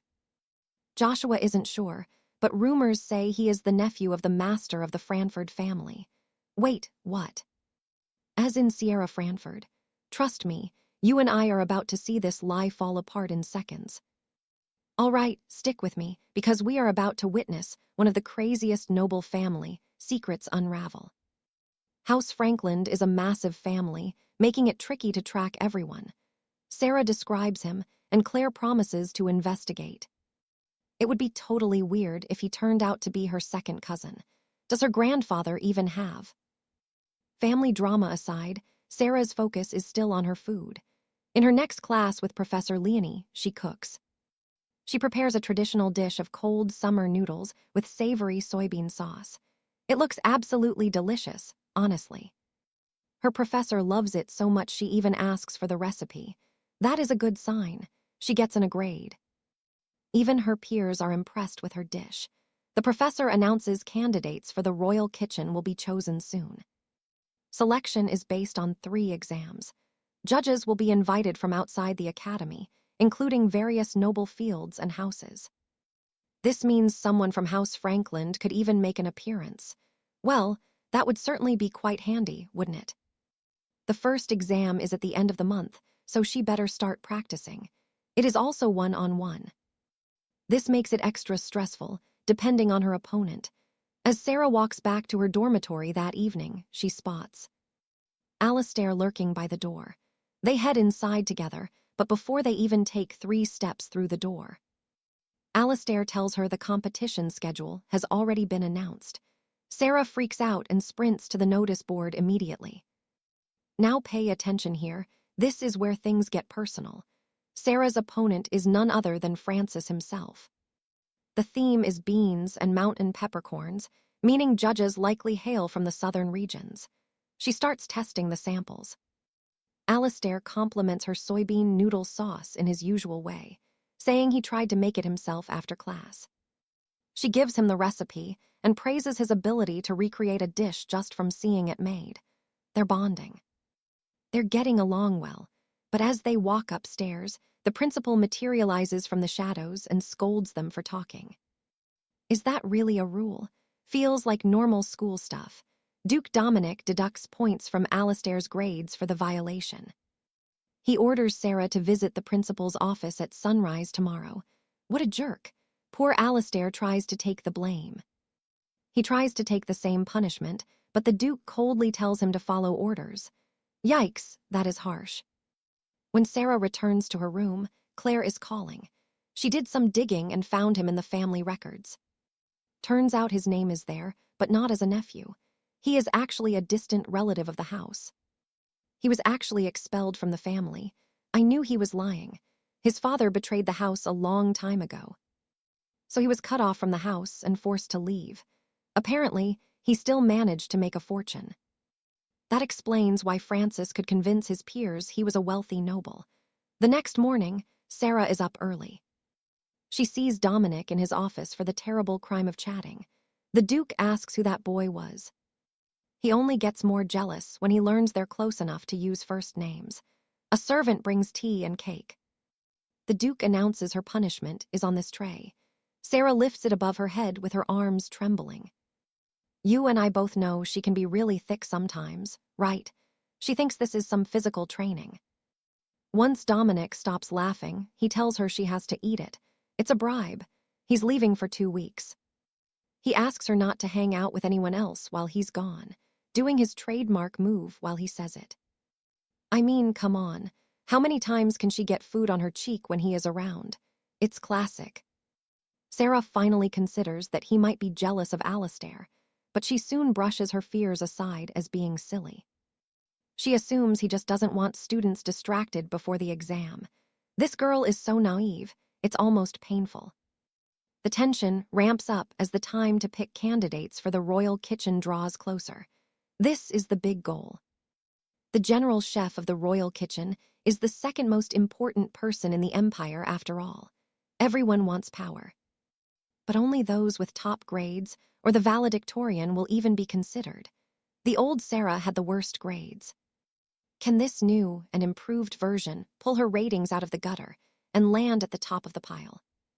Practicing hard for her first exam, Sarah relies on her experience from her past life as a restaurant owner. She makes a classic dish, using the sample material that she recognized as a spicy Highland peppercorn from her world. So, of course, her only option was to make spicy bean curd. It is a bold move for this competition. The only question is how spicy it should be. That depends on the judges, who remain a mystery until the end. Sarah ends up cooking so long that she's alone in the kitchens when the vice principal, Lord Eris, walks in. And that's where we leave it. Trust me, you're going to want to see how she handles this creep. All right, you and I are about to watch a noble saint take on the biggest creep in the Royal Academy. He says she should just marry rich instead of graduating, as if she is a saint from a high noble house. Anna does not need help from a loser like him. He crosses the line and starts devouring her test dish. He clearly loves the taste. But then, Lord Arabin remembers who cooked it and switches his tune entirely. He claims the sauce is too thick and ruins the ingredients. Whatever, man, we all know he is lying. On exam day, Anna ignores the threats and sticks to her plan. She is making her signature spiced tofu again. Every student looks exhausted and stressed. Everyone except Francis. Rumor says he found a clever way to cheat. He walks out with a smug smile. In the preliminary round, the Academy masters serve as the official judges. Students come up in pairs. It seems most avoided using the rare spice as a main ingredient, keeping it simple. They used it as a garnish instead. Anna and Francis are near the final group to be evaluated by them. First up is the dish from Francis, and the judges absolutely love it. The flavor combinations are just perfect. Lord Arabin is laughing with joy.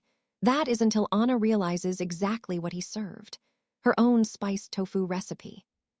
Now watch this, because the level of betrayal here is sickening. Lord Arabin helped him steal her entire recipe. When Anna brings her dish forward, no one is impressed. Aside from slight seasoning changes, the dishes are identical. There is zero doubt about it. Someone stole a recipe. Instead of letting them crush her, Anna keeps her cool. She flashes a smile and asks to taste her opponent's dish. For educational purposes, of course. She has a plan. Since time was short, Francis could not have made the tofu from scratch. She pointedly asks him about the process. Other masters start firing questions about techniques and spices. Francis just stands there, unable to answer a single thing.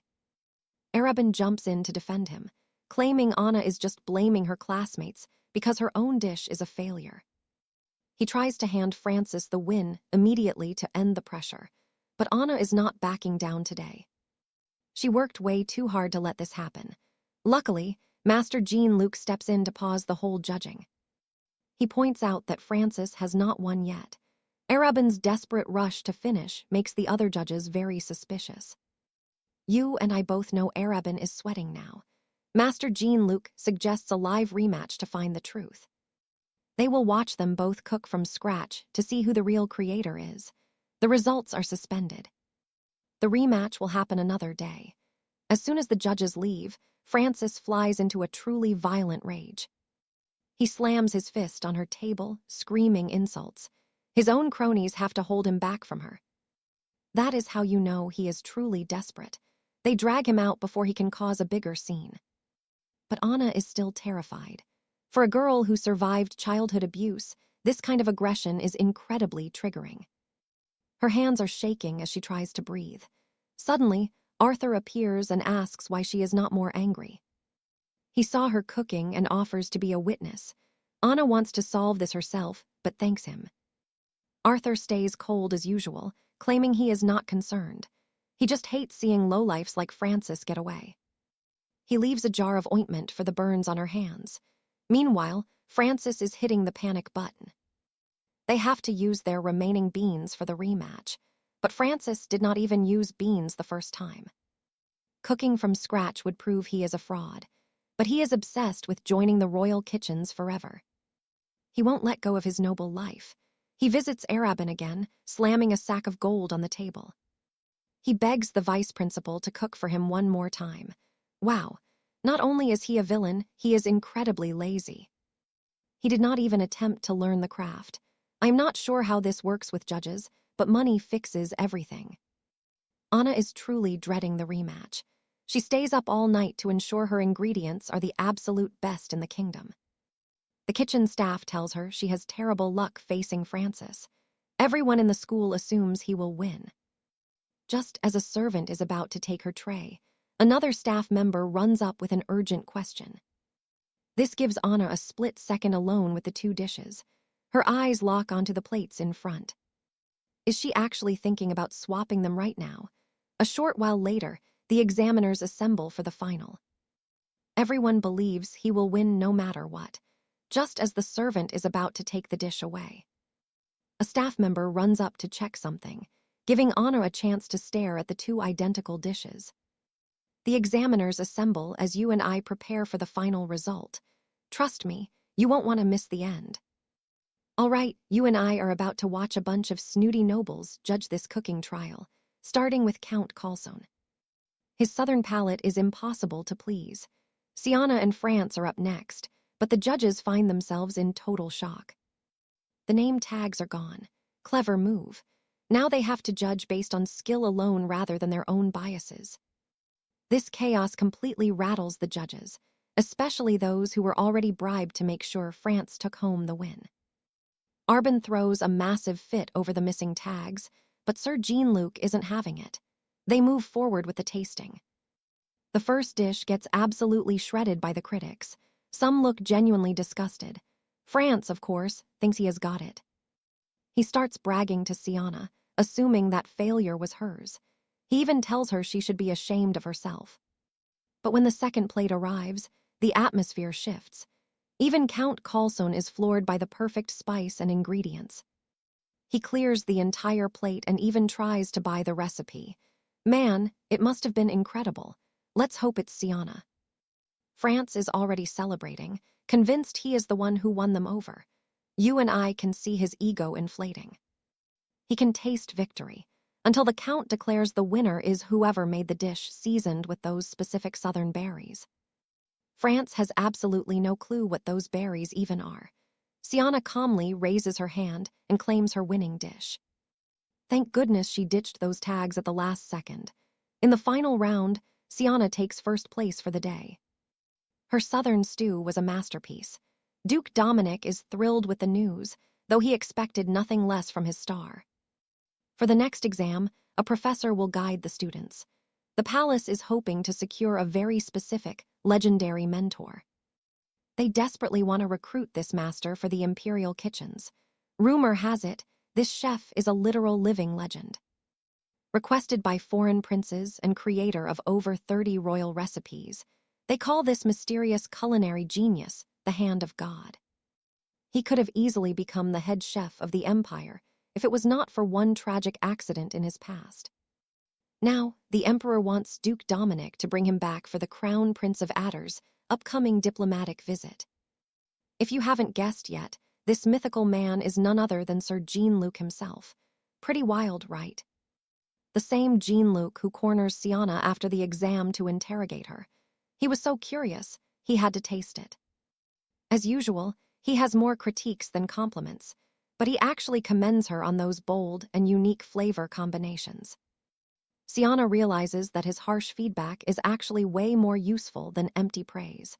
He puts down his tasting spoon casually. He tells her it's a great dish.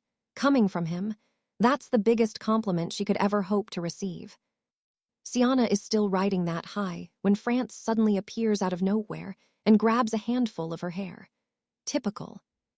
He growls at her to follow him. With him dragging her like that, she does not exactly have much of a choice. Sienna starts to panic. There are students nearby, but the guards are too far away to help her right now. Thinking fast, she grabs a metal dish cover and smacks him right in the head. Hard. She pins him down instantly. She stands over him, calling him a bully with the tray raised. Naturally, Vice Principal Arbin opens the door right then. He catches Siana in a super incriminating position. He smacks the dish away and accuses her of assaulting a classmate. Hello. She was the one who got assaulted first. Multiple times, actually. But the vice principal ignores all her excuses. He drags them both to his office to settle the matter. Siana tries to defend herself by listing France's constant bullying. She even threatens to file a formal complaint with the school board. Honestly, I'm surprised she did not do it sooner. Arbin finally agrees to call both sets of parents. However, he secretly tells France it's just a formality to quiet her. France is nervous about calling his father, but his dad is weirdly happy about it. He sees an opportunity here. He wants to publicly link their bloodline to the house of Narcissus. He isn't even worried about being disowned anymore. He's convinced France will make it into the royal kitchen. Once that happens, the family will surely welcome them back. He believes Duke Narcissus will beg them to return. Yeah, I would not bet on that if I were you, buddy. France starts getting hyped about finally revealing his noble roots. I can only imagine the shock he is in for. Wait until Siana's actual family rolls up. Speaking of which, Siana gets a call from Sir Lancelot and her grandfather. They just want to check in, but she doesn't know what to say. She is fighting back tears, not wanting to worry them. Her grandfather senses something is wrong immediately. Slowly, she tells him everything about the fight and the possible expulsion. Lancelot tells her to stay calm. And trust me, you and I are going to love seeing their reaction to this. The power of a duke's house is about to descend on this school. Trust me, things are about to get very real. The vice principal has no idea who he is messing with. This bully is about to face a very royal reckoning. All right, stick with me, because this weak girl is about to show everyone her true noble power. The poor girl starts breaking down, tears streaming as her family promises her she did absolutely nothing wrong.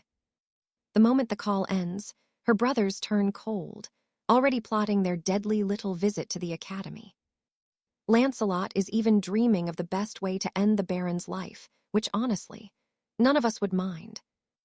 At the academy, the crowds are buzzing, waiting for Sana to be expelled when the great nobles finally arrive. Little do they know, the great house is coming for blood, just not for the student they expect. A professor even gloats about her expulsion, which is the first Sana has even heard of this insane plan. When the counseling day arrives, Baron Thompson of the Bronze family is the first one to show his face. Vice Principal Arabin is falling all over himself, desperate to suck up to what he thinks is true royalty.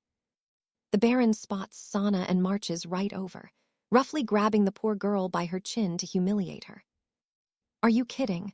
Even the parents are attacking students now, but that is when the real lions show teeth. Lord Nefarious, the terrifying head of the entire clan, steps from his carriage as the Baron turns pale white. Now watch this. They picked a fight with the wrong kid, and they are about to regret everything. While the faculty stand frozen in shock, they still think these legendary lords are here for the Baron's son. I mean, look at her hair color. Are these people actually blind or just that incredibly stupid? Arabin even apologizes for Sana being in the way, offering to force the girl to kneel and beg forgiveness. Wow, say goodbye to your job, Arabin, because you just threw your entire career into a dumpster fire. Nefarious just ignores the trash, patting his granddaughter on the head and telling her to stand proud and tall. That is the exact moment Arabin finally realizes his mistake and nearly drops dead from a massive heart attack. Gain and Lancelot corner young Fran, scolding him for dragging their family name through the mud like a peasant. The great lords head inside while the children wait, and trust me, this meeting is going to be brutal. Gain ignores the tension and asks Sana if her dorm is comfortable or if she needs anything at school. When Fran tries to speak, Gain shuts him down with a look that would scare a literal demon away. While they walk the grounds, the adults inside are getting heated. Arabin tries to fix his mess, but it is over. He told the young lady to get on her knees, and that is a sin no noble could ever forgive. Baron Thompson is the only one smart enough to realize they are doomed, begging for mercy on his knees. Instead of mercy, he gets a kick to the leg. Nefarious and Lancelot are out for absolute bloody vengeance. When the Baron finally crawls out, he slaps his own son across the face in front of everyone. Whatever happened in that room was pure humiliation. The terrified school board members scurry away like little rats. The brothers reassure Sana that everything is fine now, promising her a special trip to celebrate her victory. You and I both know where she is going. She opens a portal straight back to her family home. Everything has changed at the estate, including a massive rose garden planted just for her by her loving family. Gain is still teasing her when Lancelot calls them for a grand feast prepared especially for the young lady. They watch happily as she relaxes, finally eating her fill after all the stress she has endured at the academy. They ask about the cheating scandal during the exams, but Sana tells them she has it all under control. Since expulsion is off the table, she can finally enjoy being the #1 student in the entire kingdom. Her family is thrilled but shocked. Let's be real, she used to be a pretty consistent loser in the past. A butler brings news to Nefarious, who uses the chance to brag about his granddaughter's absolute brilliance to everyone. Sana turns bright red from the attention, but her grandfather won't stop singing her praises to the entire staff. The butler suggests throwing a massive ball to celebrate her success, and Nefarious agrees without a second of hesitation. Back at school, Prince Dominique finally disciplines Arabin. That man has really stepped over the line this time. From illegal expulsion meetings to ignoring Sana's protests, the list of his crimes is longer than his career path. Dominique fires Arabin on the spot and orders a total purge of every faculty member who dared support him. He lets Franz stay for now, but he sends the royal carriage to bring Sana back to the palace. Her identity stays secret for now, but you and I know the world is not ready for her power. All right, you and I are diving into a royal drama where House Francis clearly left their carriage out on purpose. Everyone knows who she is now, though you would think nobles might at least pretend to follow the rules of secrecy. Meanwhile, over at House Xavier, the news of Joshua coming in second place has not been well received by the family. The Xavier twins, Joshua and his sister Irene the Saint, have always been an odd pair in the eyes of the Empire. Irene is the golden child with famous abilities, while Joshua has spent his life staying quiet and avoiding his father's expectations. As a result, their father has a clear favorite. Irene tries to tell him that Joshua is talented and will win later. But Marquis Xavier won't let it go, especially since his son was beaten by a commoner from that hated Francis family. So everyone knows Sienna's identity now, which means the whole empire is whispering about the newest saint training at the academy. This definitely threatens Irene's social standing, which puts massive pressure on Joshua to succeed and keep Sienna out of the kitchen. Despite the rising heat, Sienna is enjoying some peace now that Arthur is gone and Frederick was put in his place. She is even making new friends now that people aren't terrified to talk to her. It is a nice change of pace. She even gets an invite to lunch with classmates who find her totally adorable, which is the complete opposite of last year. With her new gang, they discuss the upcoming break and which teacher they want as a tutor for the second big exam. For Sienna, there's only one choice: the grumpiest teacher in the whole school who hates pretty much every student he meets. He even tries to ignore her when she knocks at his door, but Sienna knows his tricks and barges right in. Even her friends try to stop her from bothering him, but our girl only wants the best, and that's Professor Lucas. He immediately says no, claiming she isn't skilled enough. I mean, that is exactly why she is at school to learn. Even John Lucas can't dispute that logic. He clearly wants to avoid her, but then she shares her simple dreams. She wants to run a small beach restaurant, and he softens. He was just about to accept her when Joshua arrived. Joshua also wants the professor as his tutor. The old man already said no once, but the rules say he needs someone. However, he doesn't pick the noble prodigy. He chooses Sienna instead. Talk about a major slap in the face for Joshua. Now pay attention. You and I can see that Joshua is absolutely fuming beneath that calm and noble facade. The professor hates him back, disgusted by his arrogance. He has no intention of working with a kid like Joshua. He sees right through the boy, knowing he only uses his cooking skills to gain more political power in the royal court.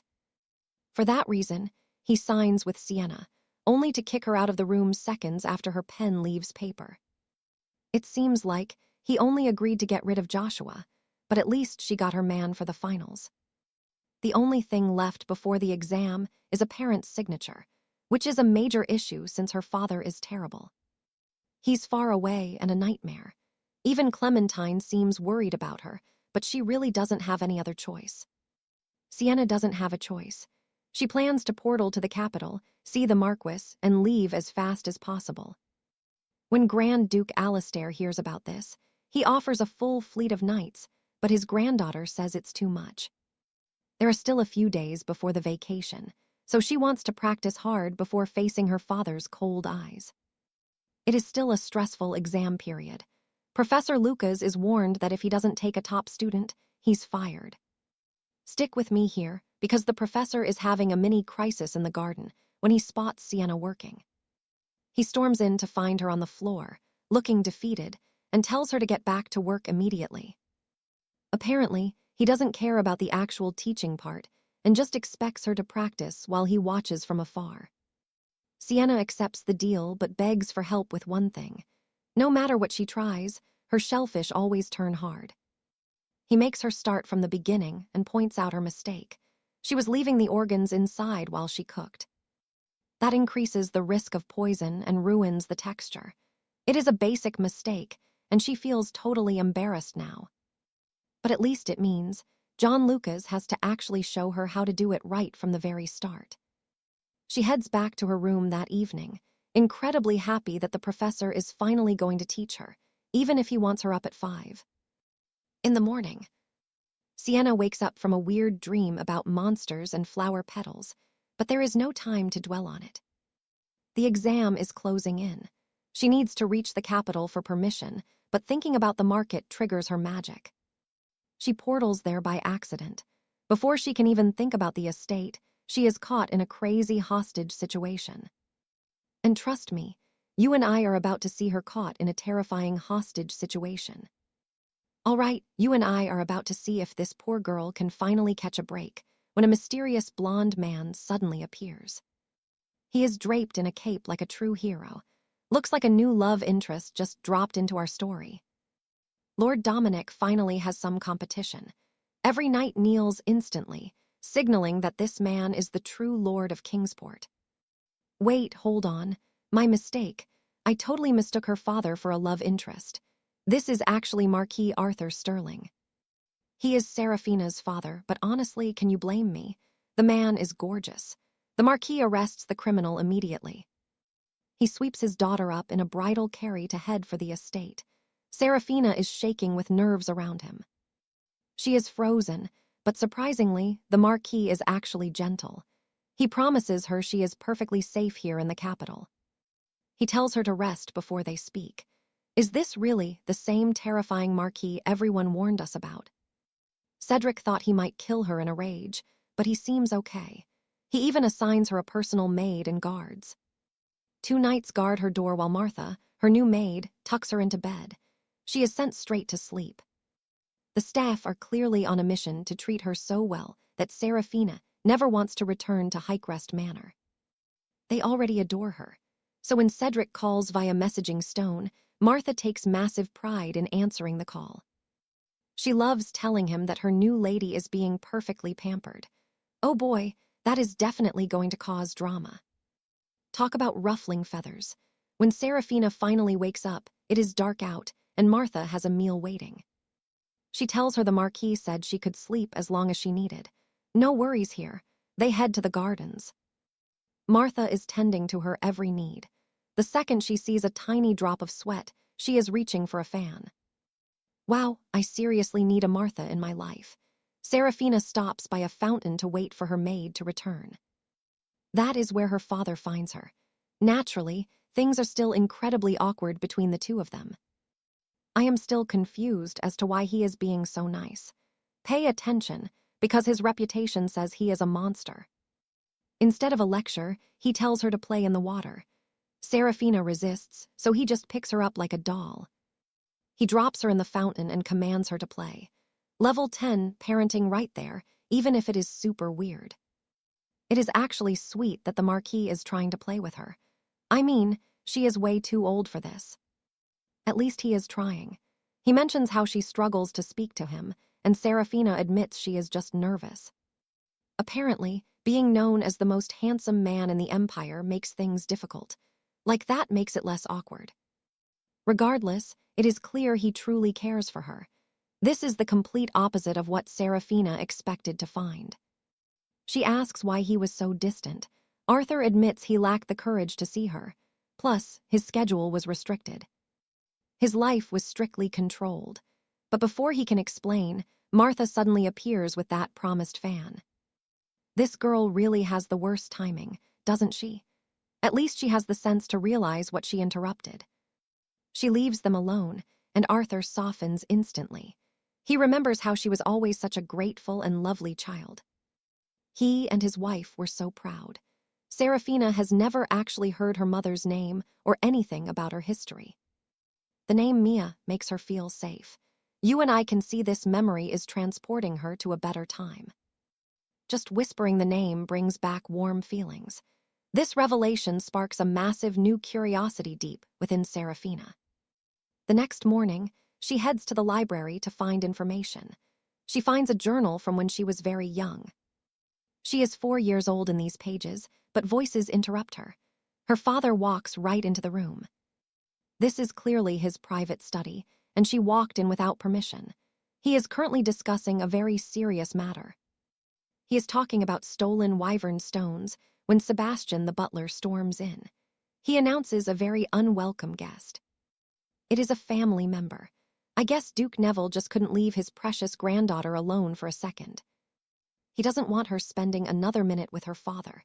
He demands she return to Highcrest Manor immediately. Yikes, what happened between these two? There is clearly a much longer story to be told here. Serafina is shocked by the tension. She can feel it while hiding under the desk as they argue above her. She tries to find a better spot, cringing at their vicious words. Neville came all this way for one reason. Her messaging crystal was broken. He tells his son to stop pretending to be a real father to the girl.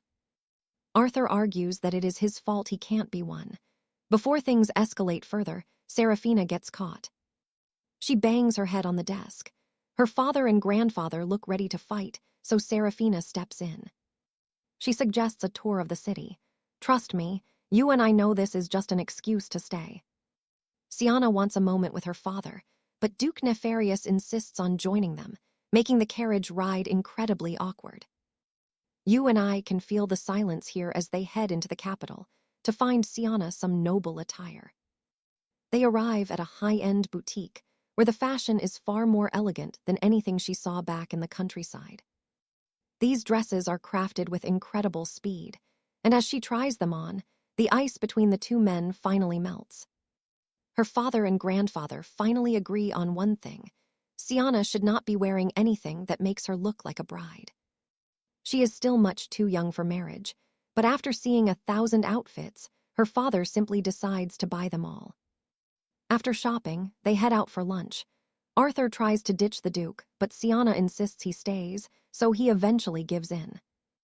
Our girl is definitely going to be exhausted later, but for now, they visit a restaurant run by a former royal chef. Their arrival causes quite a scene. The House of France is so famous that every noble in the room starts staring and whispering. Everyone knows the Marquis and the Elder despise each other.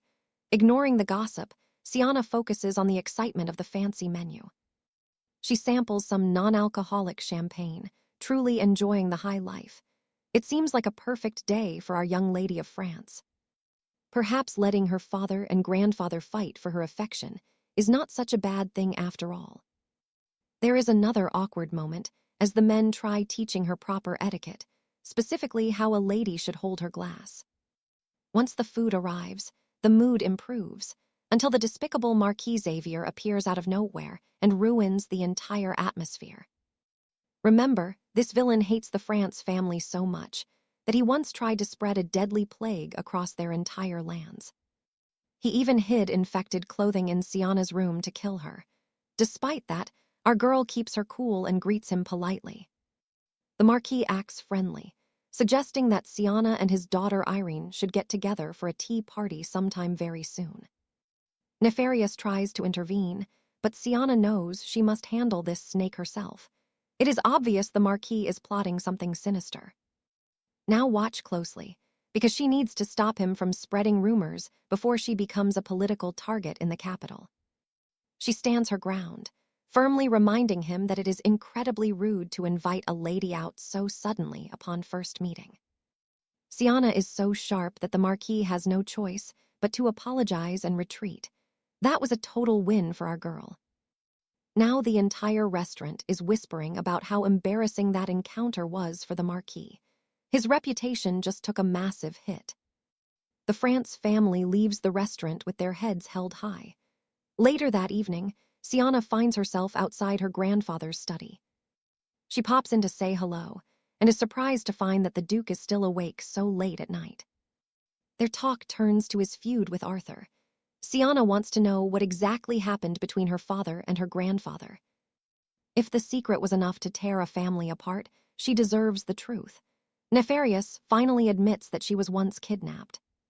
He originally hated Arthur's marriage to Mia, but when he lost Sienna too, his heart completely broke and he blamed his son. He could not forgive him, so he decided to raise her himself. However, he now realizes the damage his stubbornness has caused. He promises not to stand between them ever again, which is surprisingly kind coming from such a harsh and powerful old man. He must truly love his granddaughter to make that exception. But as we know, things were not always this warm and fuzzy. Sienna asks why he used to hate her so much. Nefarious is shocked she does not remember her own past crimes. Apparently, she leaked sensitive information to their enemies, which led to the deaths of nearly 1,000 innocent soldiers and citizens. Wait, let that sink in for a second. This story just got way darker than we ever expected. Sienna is heartbroken. She did not commit those sins, but that also means she is not the one who deserves their love. She is not the original Lady of France, and that secret is starting to weigh heavily on her heart every single day. Following that heavy conversation, Sienna wakes up to find her loyal friends from the castle have finally arrived to serve her. Citron and Marilyn immediately square up against the new guards. To stop the fighting, Sienna takes them all for a long walk. They wander through the mansion and find a grand portrait hall. Her friends begin describing each member of the noble France lineage. They point out her grandmother and eventually her mother. But get this, her mother looks exactly like her teacher from her past. It is uncanny. Could they really be the same person? A flashback then shows a young Sienna nearly freezing at an orphanage. She was waiting for a father who never came. The cruel orphanage owner mocks her, telling her she was clearly abandoned there. The woman truly hated her, constantly striking her for any small mistake. It was a miserable and lonely existence for the girl. Seriously, why do these orphanage directors always hate kids? If you despise children that much, maybe pick a different career path entirely. Regardless, her luck changed one day when a beautiful woman with brown hair arrived. She called the girl by the name Sienna. Stick with me, because this is where the real mystery begins. She was once just Sunny, but everything was about to change. 𝒂𝒆 is the name chosen for her, as the lady holds her close, weeping and apologizing for the long, painful wait. All right, you and I are both thinking it.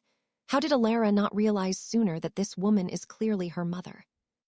It is an unforgettable memory, yet it does not explain how she was pulled into this grand fantasy world in the first place. Is she from this realm or ours? It is a total mystery. She spends the day locked away, processing this massive discovery. Worried about her, the Archduke arrives with fresh fruit, hoping a simple snack might brighten his granddaughter's heavy, troubled mood. She is so relieved that she nearly tackles him with a hug, and they share a quiet moment eating out on the terrace. Suddenly, his communication ring glows with an urgent summons. The palace needs him back at his post as quickly as possible. It seems the capital is in chaos without his leadership. Once he departs, Lord Alaric finds her alone in the garden. Time for another heavy talk. Alara asks why he hates the Archduke and if the reason is tied to her mother, Genevieve. As it turns out, her mother was more than just a beauty. She was a legendary warrior and a sworn enemy of the Empire. Naturally, the high houses were outraged by their union. Even after Alara was born, Genevieve was forced to live in the shadows. Perhaps her dangerous past is exactly why she and her daughter were taken. Honestly, that would explain a lot about the kidnapping. Now pay attention here. Lord Alaric did not avoid her because of hate, but because he could not forgive himself. He failed to protect his wife. Alaric is stunned by her maturity as he leans over her suddenly with intense focus. Has she simply grown up, or has he actually seen through her disguise? Trust me, this moment is intense. In that exact second, her necklace flares with light, and Alara is suddenly ripped away to another mystical dimension. What on earth is happening? She finds herself standing before a massive, glowing lion with eyes of two different, striking colors. We have seen this beast before, right? Back when her portal powers first manifested. Suddenly, the giant lion begins to speak softly. He apologizes for the scare and shifts his form, shrinking down into a tiny, harmless kitten to put her at ease. This little fluffball brought her here because she felt so distressed. She was hoping to find Genevieve, but this cat has answers. This cat has all the answers. He reveals that she is the true Alara, and Genevieve is indeed her real mother. Her soul was forced out, searching for an empty vessel in our world. That means the girl named Sunny died first. Okay, let that sink in for a second. That is creepy. But then, who was the girl who replaced her here? The spirit guardian says a dark fate is bound to her, which might explain why the previous girl was so incredibly wicked. She might have even been trying to end it all just to return to her original body. This plot is getting wild. A powerful curse is also trapping Genevieve, making it nearly impossible for her to reach out or speak to her own daughter. Someone is pulling the strings behind this magic, but their identity remains a total mystery, which is just beyond frustrating. This cat drops a massive truth bomb and then prepares to send her back. At least he finally gives her a name. He is Merlin, her loyal familiar and guide. Alara wakes up in her bed to find Clara hovering over her in a panic. Everything seems normal, but the truth changes everything. She knows now that she was never an intruder in this noble body. She has been the real Alara all along. She truly belongs here, deserving all the love, titles, and power she has earned. A physician arrives and declares her perfectly fine, suggesting she just needs some peace and quiet to fully recover her strength. Lord Alaric is still a nervous wreck and comes to visit. They pick up right where that bizarre, tense confrontation left off. It is a massive risk, but Alara decides to tell him the truth. She is his real daughter, returned from afar. Most would call her insane, but Alaric believes her instantly. In this world, the migration of souls is not such a stretch. The day she came home after the kidnapping, he knew something was off. The girl standing before him was a total stranger. That is why he was so cold. He knew it was not his flesh and blood, which would be crazy if it wasn't true. But when he saved her from that thug, he felt the same bond as when he first held his baby girl years ago. He knew then that his daughter had finally come home. At last, father and daughter are starting to heal their broken bond. The next morning, she dons a stunning new gown and heads to a high society salon with her father at her side. These events are basically just a fancy stage for nobles to spread rumors, so Alara feels completely out of her element. The Lord is immediately swarmed by high-ranking officials looking for favors, taking advantage of his rare appearance at such a party. While he is busy, Alara is intercepted by Lady Christine, a snake-like courtier and a very unwelcome ghost from her past. Back when the Queen visited the France estate, Lady Christine made her life a nightmare, and today will be no different. And trust me, you and I know that the real drama is just starting. Stay tuned. All right, you and I are about to see what happens when a petty noble girl picks the wrong target. She mocks Serafina for not being invited to the tea party, but she is clearly stuck here herself as well. They start a card game with a massive bet to raise the stakes. The rules of this simple contest are easy. Each player tries to get rid of their cards as fast as they can. The first person with an empty hand wins. Serafina bets a gorgeous earring. You might think she is being reckless, but she has a secret plan. She is actually a card prodigy. In no time, she wins a small fortune in jewelry from all the other noble girls. Lady Clara refuses to quit and ends up betting her family seal on one last desperate game of cards. Serafina wins because she is using her portal powers to cheat. Now watch this revelation very closely with me. Clara storms off in a total rage. Serafina's first salon visit was an incredibly successful and rewarding trip. She leaves the jewels to preserve her reputation, but she takes the family seal and the bouquet her father bought. Just as they depart, an official invitation from Empress Guinevere finally arrives for the Marquis and his lovely daughter. It is time for Serafina to join the big leagues. They head to the Imperial Palace the very next morning. She is intimidated by the massive scale of the royal grounds, but she tries hard to keep her composure. They enter to meet Empress Guinevere. Serafina remains polite, but her father knows a dangerous trap is now being set. He is right to be suspicious.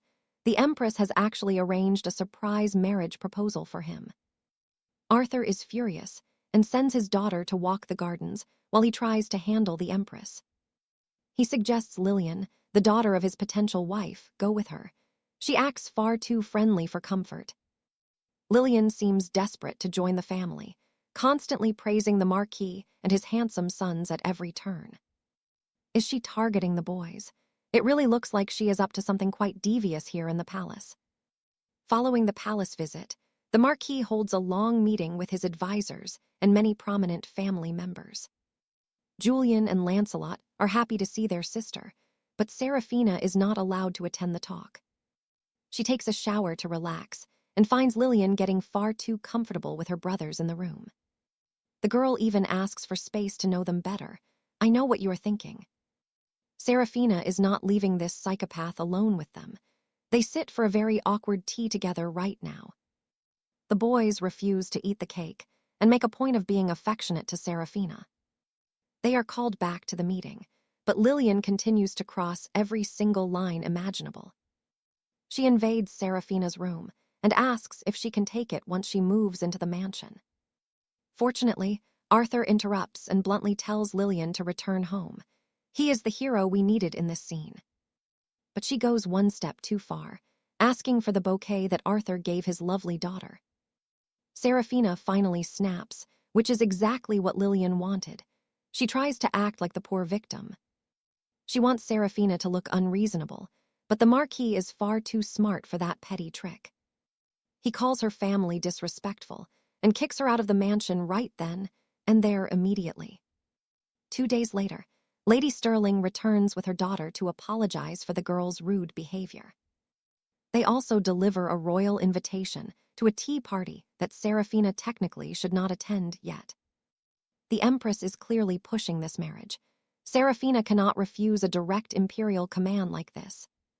She turns up and acts polite, even in front of nasty Lady Clara, who also attended the event.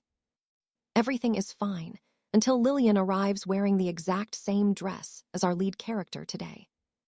She must have ordered it after seeing it in her bedroom. What a total creep. As if that was not weird enough, she even used the same bath oil as Serafina. Everyone can feel the tension, so the Empress sets a special challenge for all the gathered young noble ladies. They must bring a meaningful item that will please her from anywhere in the palace grounds. Serafina is pleased when she finds a plate of perfect sandwiches hidden away inside the palace. They would be perfect for her card game. Come along and see what happens next in this wild story together. Serafina returns with the sandwich slices, but Lillian immediately starts making fun of her and offering silver for them. And that's where we leave them, with Lillian being a total brat, making fun of those tiny, silver sandwich slices. "Look at that jeweled peacock. You and I know she always picks the flashiest option for attention, doesn't she?" The ladies gather before the Empress with various offerings meant to represent the different aspects of the imperial crown. When it's time for Lily to reveal her gift, she snatches the sandwiches from Citron and presents them as her own. That wasn't subtle at all. I just hope the Empress is sharp enough to realize the truth despite the gossiping. Her Majesty approves the offering, calling it exactly what she sought. It seems Lady Seraphina's guess was absolutely spot on. The sandwich honors Duke Louis, a man so obsessed with cards that he forgot to eat when visiting the palace. The point is that nobles should never be so obsessed with winning that they forget basic manners and common courtesy. Seraphina caught the hint when the Empress suggested her ladies play cards during the search for the special item. Now watch this. Her Majesty likely wanted to scold Lady Christine for going so far as to wager her family's seal. Ouch, as if Lady Christine hasn't been humiliated enough already in front of the entire court this evening. Lily is given a golden pendant as a sign of imperial affection. Marilyn is so angry she's literally shaking. She's furious for her mistress, but the Empress notices and comes over to ask what is wrong with the girl. Seraphina doesn't mention the stolen gift, only saying she feels a bit sick and asking to be excused for now. "I don't know about you, but if I were her, I wouldn't be taking the high road after that stunt." In a private room, Seraphina reassures Marilyn, who could have faced real trouble for speaking out at a noble party. Then Lily butts in. As if she hasn't caused enough trouble, she tries to apologize for switching their gifts earlier. She acts like it was a misunderstanding, claiming she only did it for Seraphina's sake to help her win. You saw that too, right? The fake tears. Well, Seraphina has officially had it up to here with the dramatics. She calls her bluff on everything: the dress, the row with Christine, even the roses left in her room. She calls her out, but Lily just wears that creepy smile, warning her that others might think she's just jealous. Then she goes back to her innocent act and suggests they start over as friends and leave it all behind. She thinks Seraphina has no choice but to let her get away with it since there are no witnesses around. But the truth is, Seraphina really doesn't care. Her family and reputation are far too strong for Lily's petty games. Refusing to be a pushover, Seraphina heads for the door, vowing to tell the Empress every word she just said. Before she can reach the handle, the Marquis walks in, asking if there's any kind of trouble between them. Like a total psychopath, Lily instantly changes her tone, acting meek while offering Seraphina the Empress's golden pendant. She makes it look like a fight where Seraphina was greedy for a royal dinner and bullied her for it. The Marquis isn't stupid and doesn't believe her for a second. He turns to his daughter for the real story. Seraphina promises to tell him the full story later, but first, she tells him not to get married, which is answer enough. Lily's calm mask starts to slip just as the Empress arrives, and Marquis Arthur announces he's refused the marriage. It seems the lady herself didn't want the marriage anyway. Only Lily was hungry for that power and the wealth. The Empress is a bit annoyed, but she accepts the decision of both parties without any further public protest. Trying to smooth things over, Seraphina commits to writing a formal thank you note to the Empress very soon. Lord Julian suggests they head to the Crystal Pavilion to help her focus, but he just wants more time together. In truth, he just wants to spend a little more time with his sister before she returns to the Royal Academy. The Crystal Pavilion is a stunning space with a ceiling made of glass, perfect for watching the stars at night. It's the perfect place to listen to a sonata played by your talented brother, Lord Lancelot, if you're Seraphina. She asks him to play, but Julian flinches. That's when she remembers a secret Citron told her long ago. Lancelot's mother was incredibly strict and not affectionate, making him practice the piano until his hands were bleeding. After her separation from the Marquis, she never once checked on her son, so he destroyed the piano and never played again. Seraphina feels terrible for bringing up those memories, but to her surprise, Lancelot agrees to play just for her. How sweet is that? But the next day, Seraphina finds out the Marquis must surrender a tower to the Emperor. Lord Julian and Lancelot are going to visit with their father to prepare for the handover, so they ask for a portal. For some reason, the magic doesn't work. She simply cannot summon the gateway no matter how hard she tries. She feels terrible for failing her family, and trust me, you and I definitely want to see what happens next. All right, you and I are diving into a massive crisis, because Seraphina just cannot open a rift to the towers. If those mana gems aren't delivered to the king on time, her father Arthur might be forced into a marriage with Lady 𝑭𝒂𝒎𝒊𝒍𝒚. Seraphina absolutely refuses to let that happen, especially since it would make her sisters with Lillian. She's determined to fix this mess. Joining her family for an emergency council, she learns they only have 3 days to hand over the gems from the vault. While delaying the deadline sounds simple, she's actually terrified about why her legendary magic isn't responding in the first place. The magical ward surrounding the capital is far more sensitive than anywhere else, which might be causing this sudden blockage. After some careful planning, she realizes there is only one way out. She has to return to the royal palace.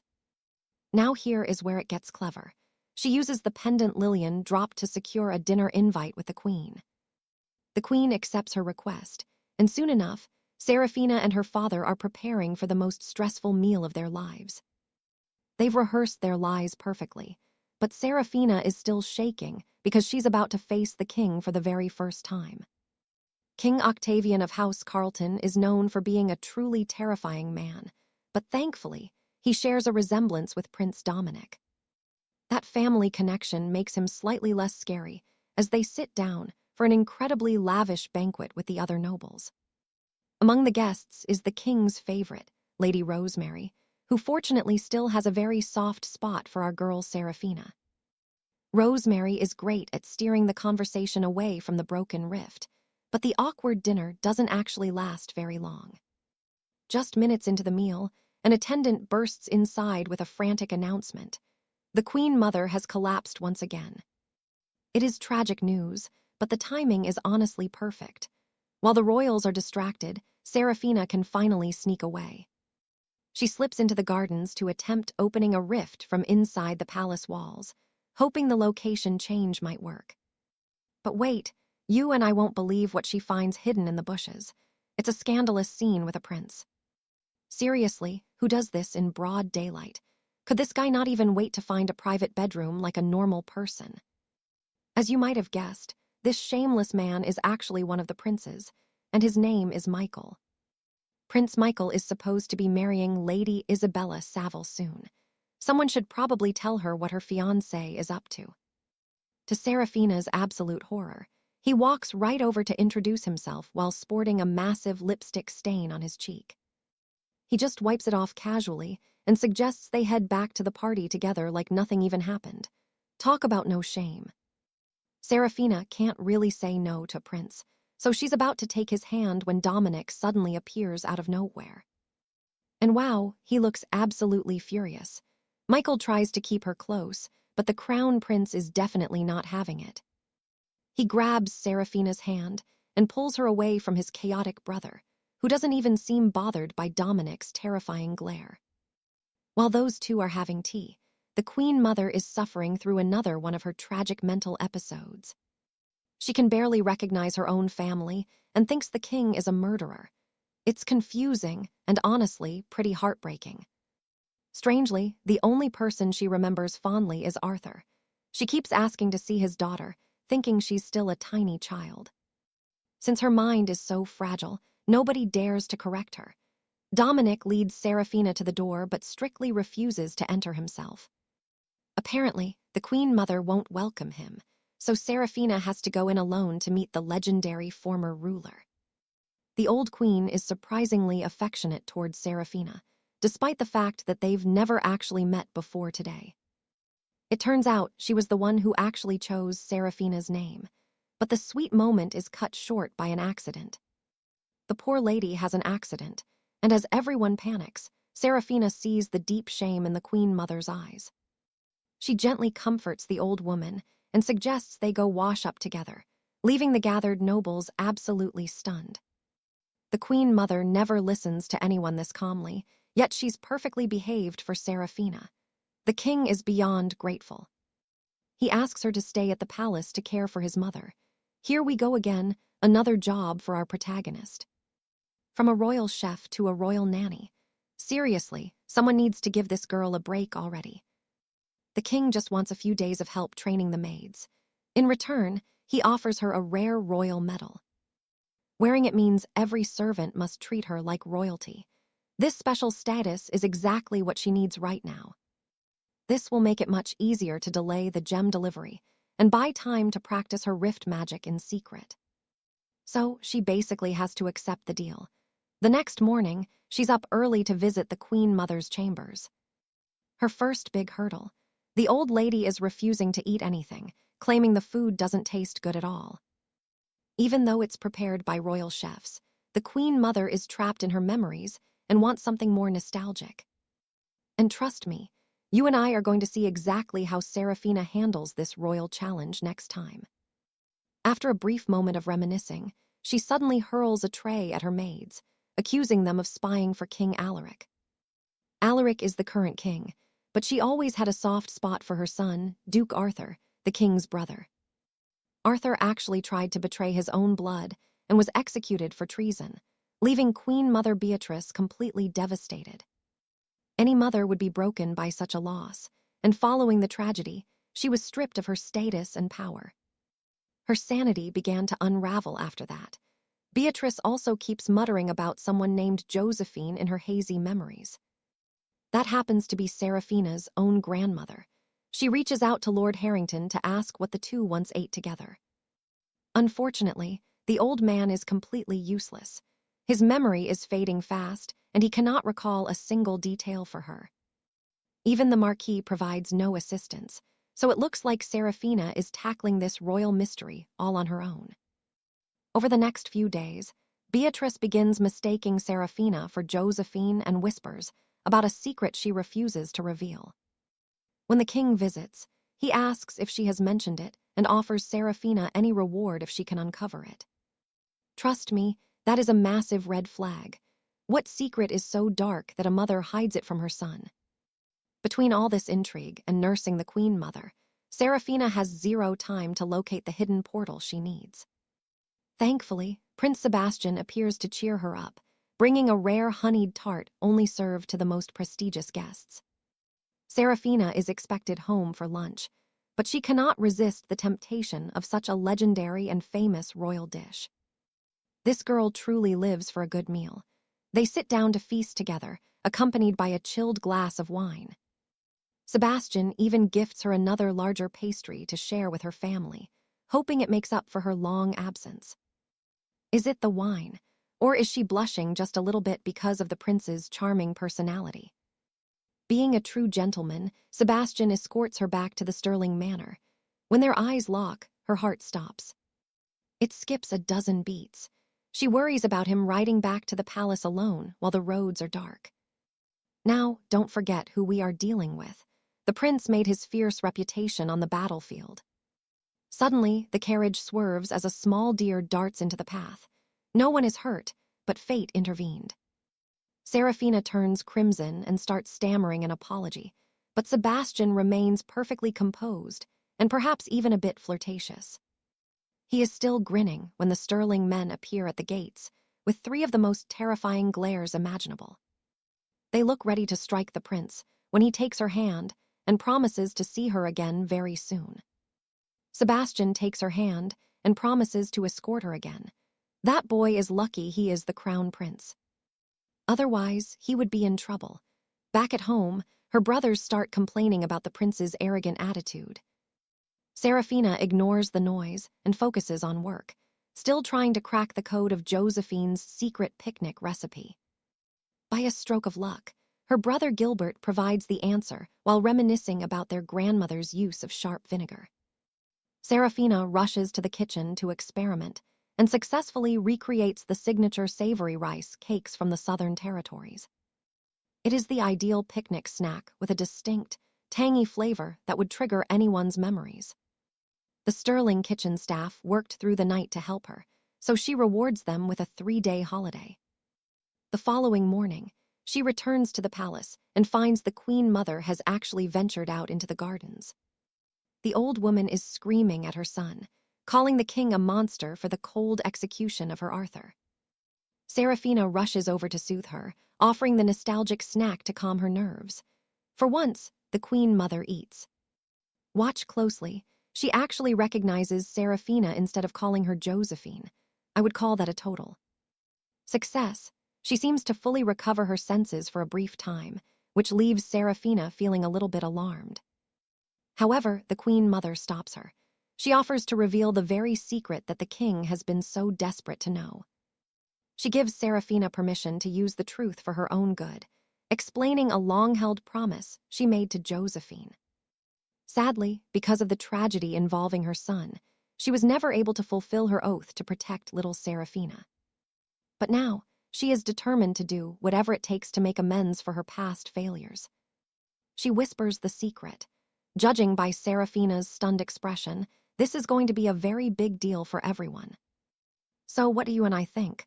Will she tell the king or take it to the grave? Soon, she is summoned to tea. She must face Queen Isabella and the venomous Lady Lillian. Great, all the most difficult people are in one place. It turns out the queen has heard a concerning rumor and wants to settle it in front of the girls. Lillian is still playing innocent, acting like she has Seraphina's best interests at heart, until the queen finally asks her. Stick with me, we are about to see if Seraphina is a fraud. She is shocked anyone knows her gates are failing. Only her father and brothers knew she could not open the gate, so how did this rumor start? One look at Lillian tells her everything. This is that snake's doing. She should have crushed that girl months ago, but the damage is done. It is a total mystery. Did Lillian use poison or dark magic to sever her connection? Either way, the timing is brutal. Seraphina is trapped. She cannot just open a portal to prove them wrong, so she plays her only card, pure noble authority. She turns the tables on the ladies, accusing them of insulting House Sterling and questioning their loyalty to the crown. Demanding a display of power without the emperor's consent. Treason. Lady Maria flinches, and even the empress hesitates to push further. The pressure fades, but Lillian refuses to let go. That is when Seraphina finally snaps. She is a lady, not a circus act. She storms out, but Lillian actually chases her into the gardens. She has the nerve to offer a deal for her silence. Now watch this. Lillian offers to bury the rumors, provided House Sterling joins forces with the treacherous House Thorn. Seraphina stays icy and rejects her outright. Furious, Lillian heads home to plot her next move with her grandfather. Lord Thorn has been obsessed with ruining House Sterling for years. He berates his granddaughter for failing to sway the queen. Lillian promises him victory. She knows Seraphina's powers are gone, and soon, the Sterlings will have to beg them for help. They plan to force her into a corner where she must trade pride for protection. She has completely lost her abilities. I know what you are thinking. Is she really this desperate? Well, House Thorn is just getting started. Lord Thorn rallies the other noble houses for one final blow. 3 days later, they march to the palace to demand answers. They demand a public trial. If Seraphina cannot open the Great Gate, House Sterling is finished. It is the ultimate trap. Yet she remains strangely calm while attending to the Dowager Queen in her final hours. Suddenly, she is summoned. Seraphina walks in with her head held high. Honestly, I have no idea how she is this chill. Why isn't she panicking? Trust me, you and I are going to want to see how she survives this impossible situation. Hit that subscribe button and turn on notifications so you never miss a chapter of this epic royal drama. Thank you for the support. We will catch you in the next episode.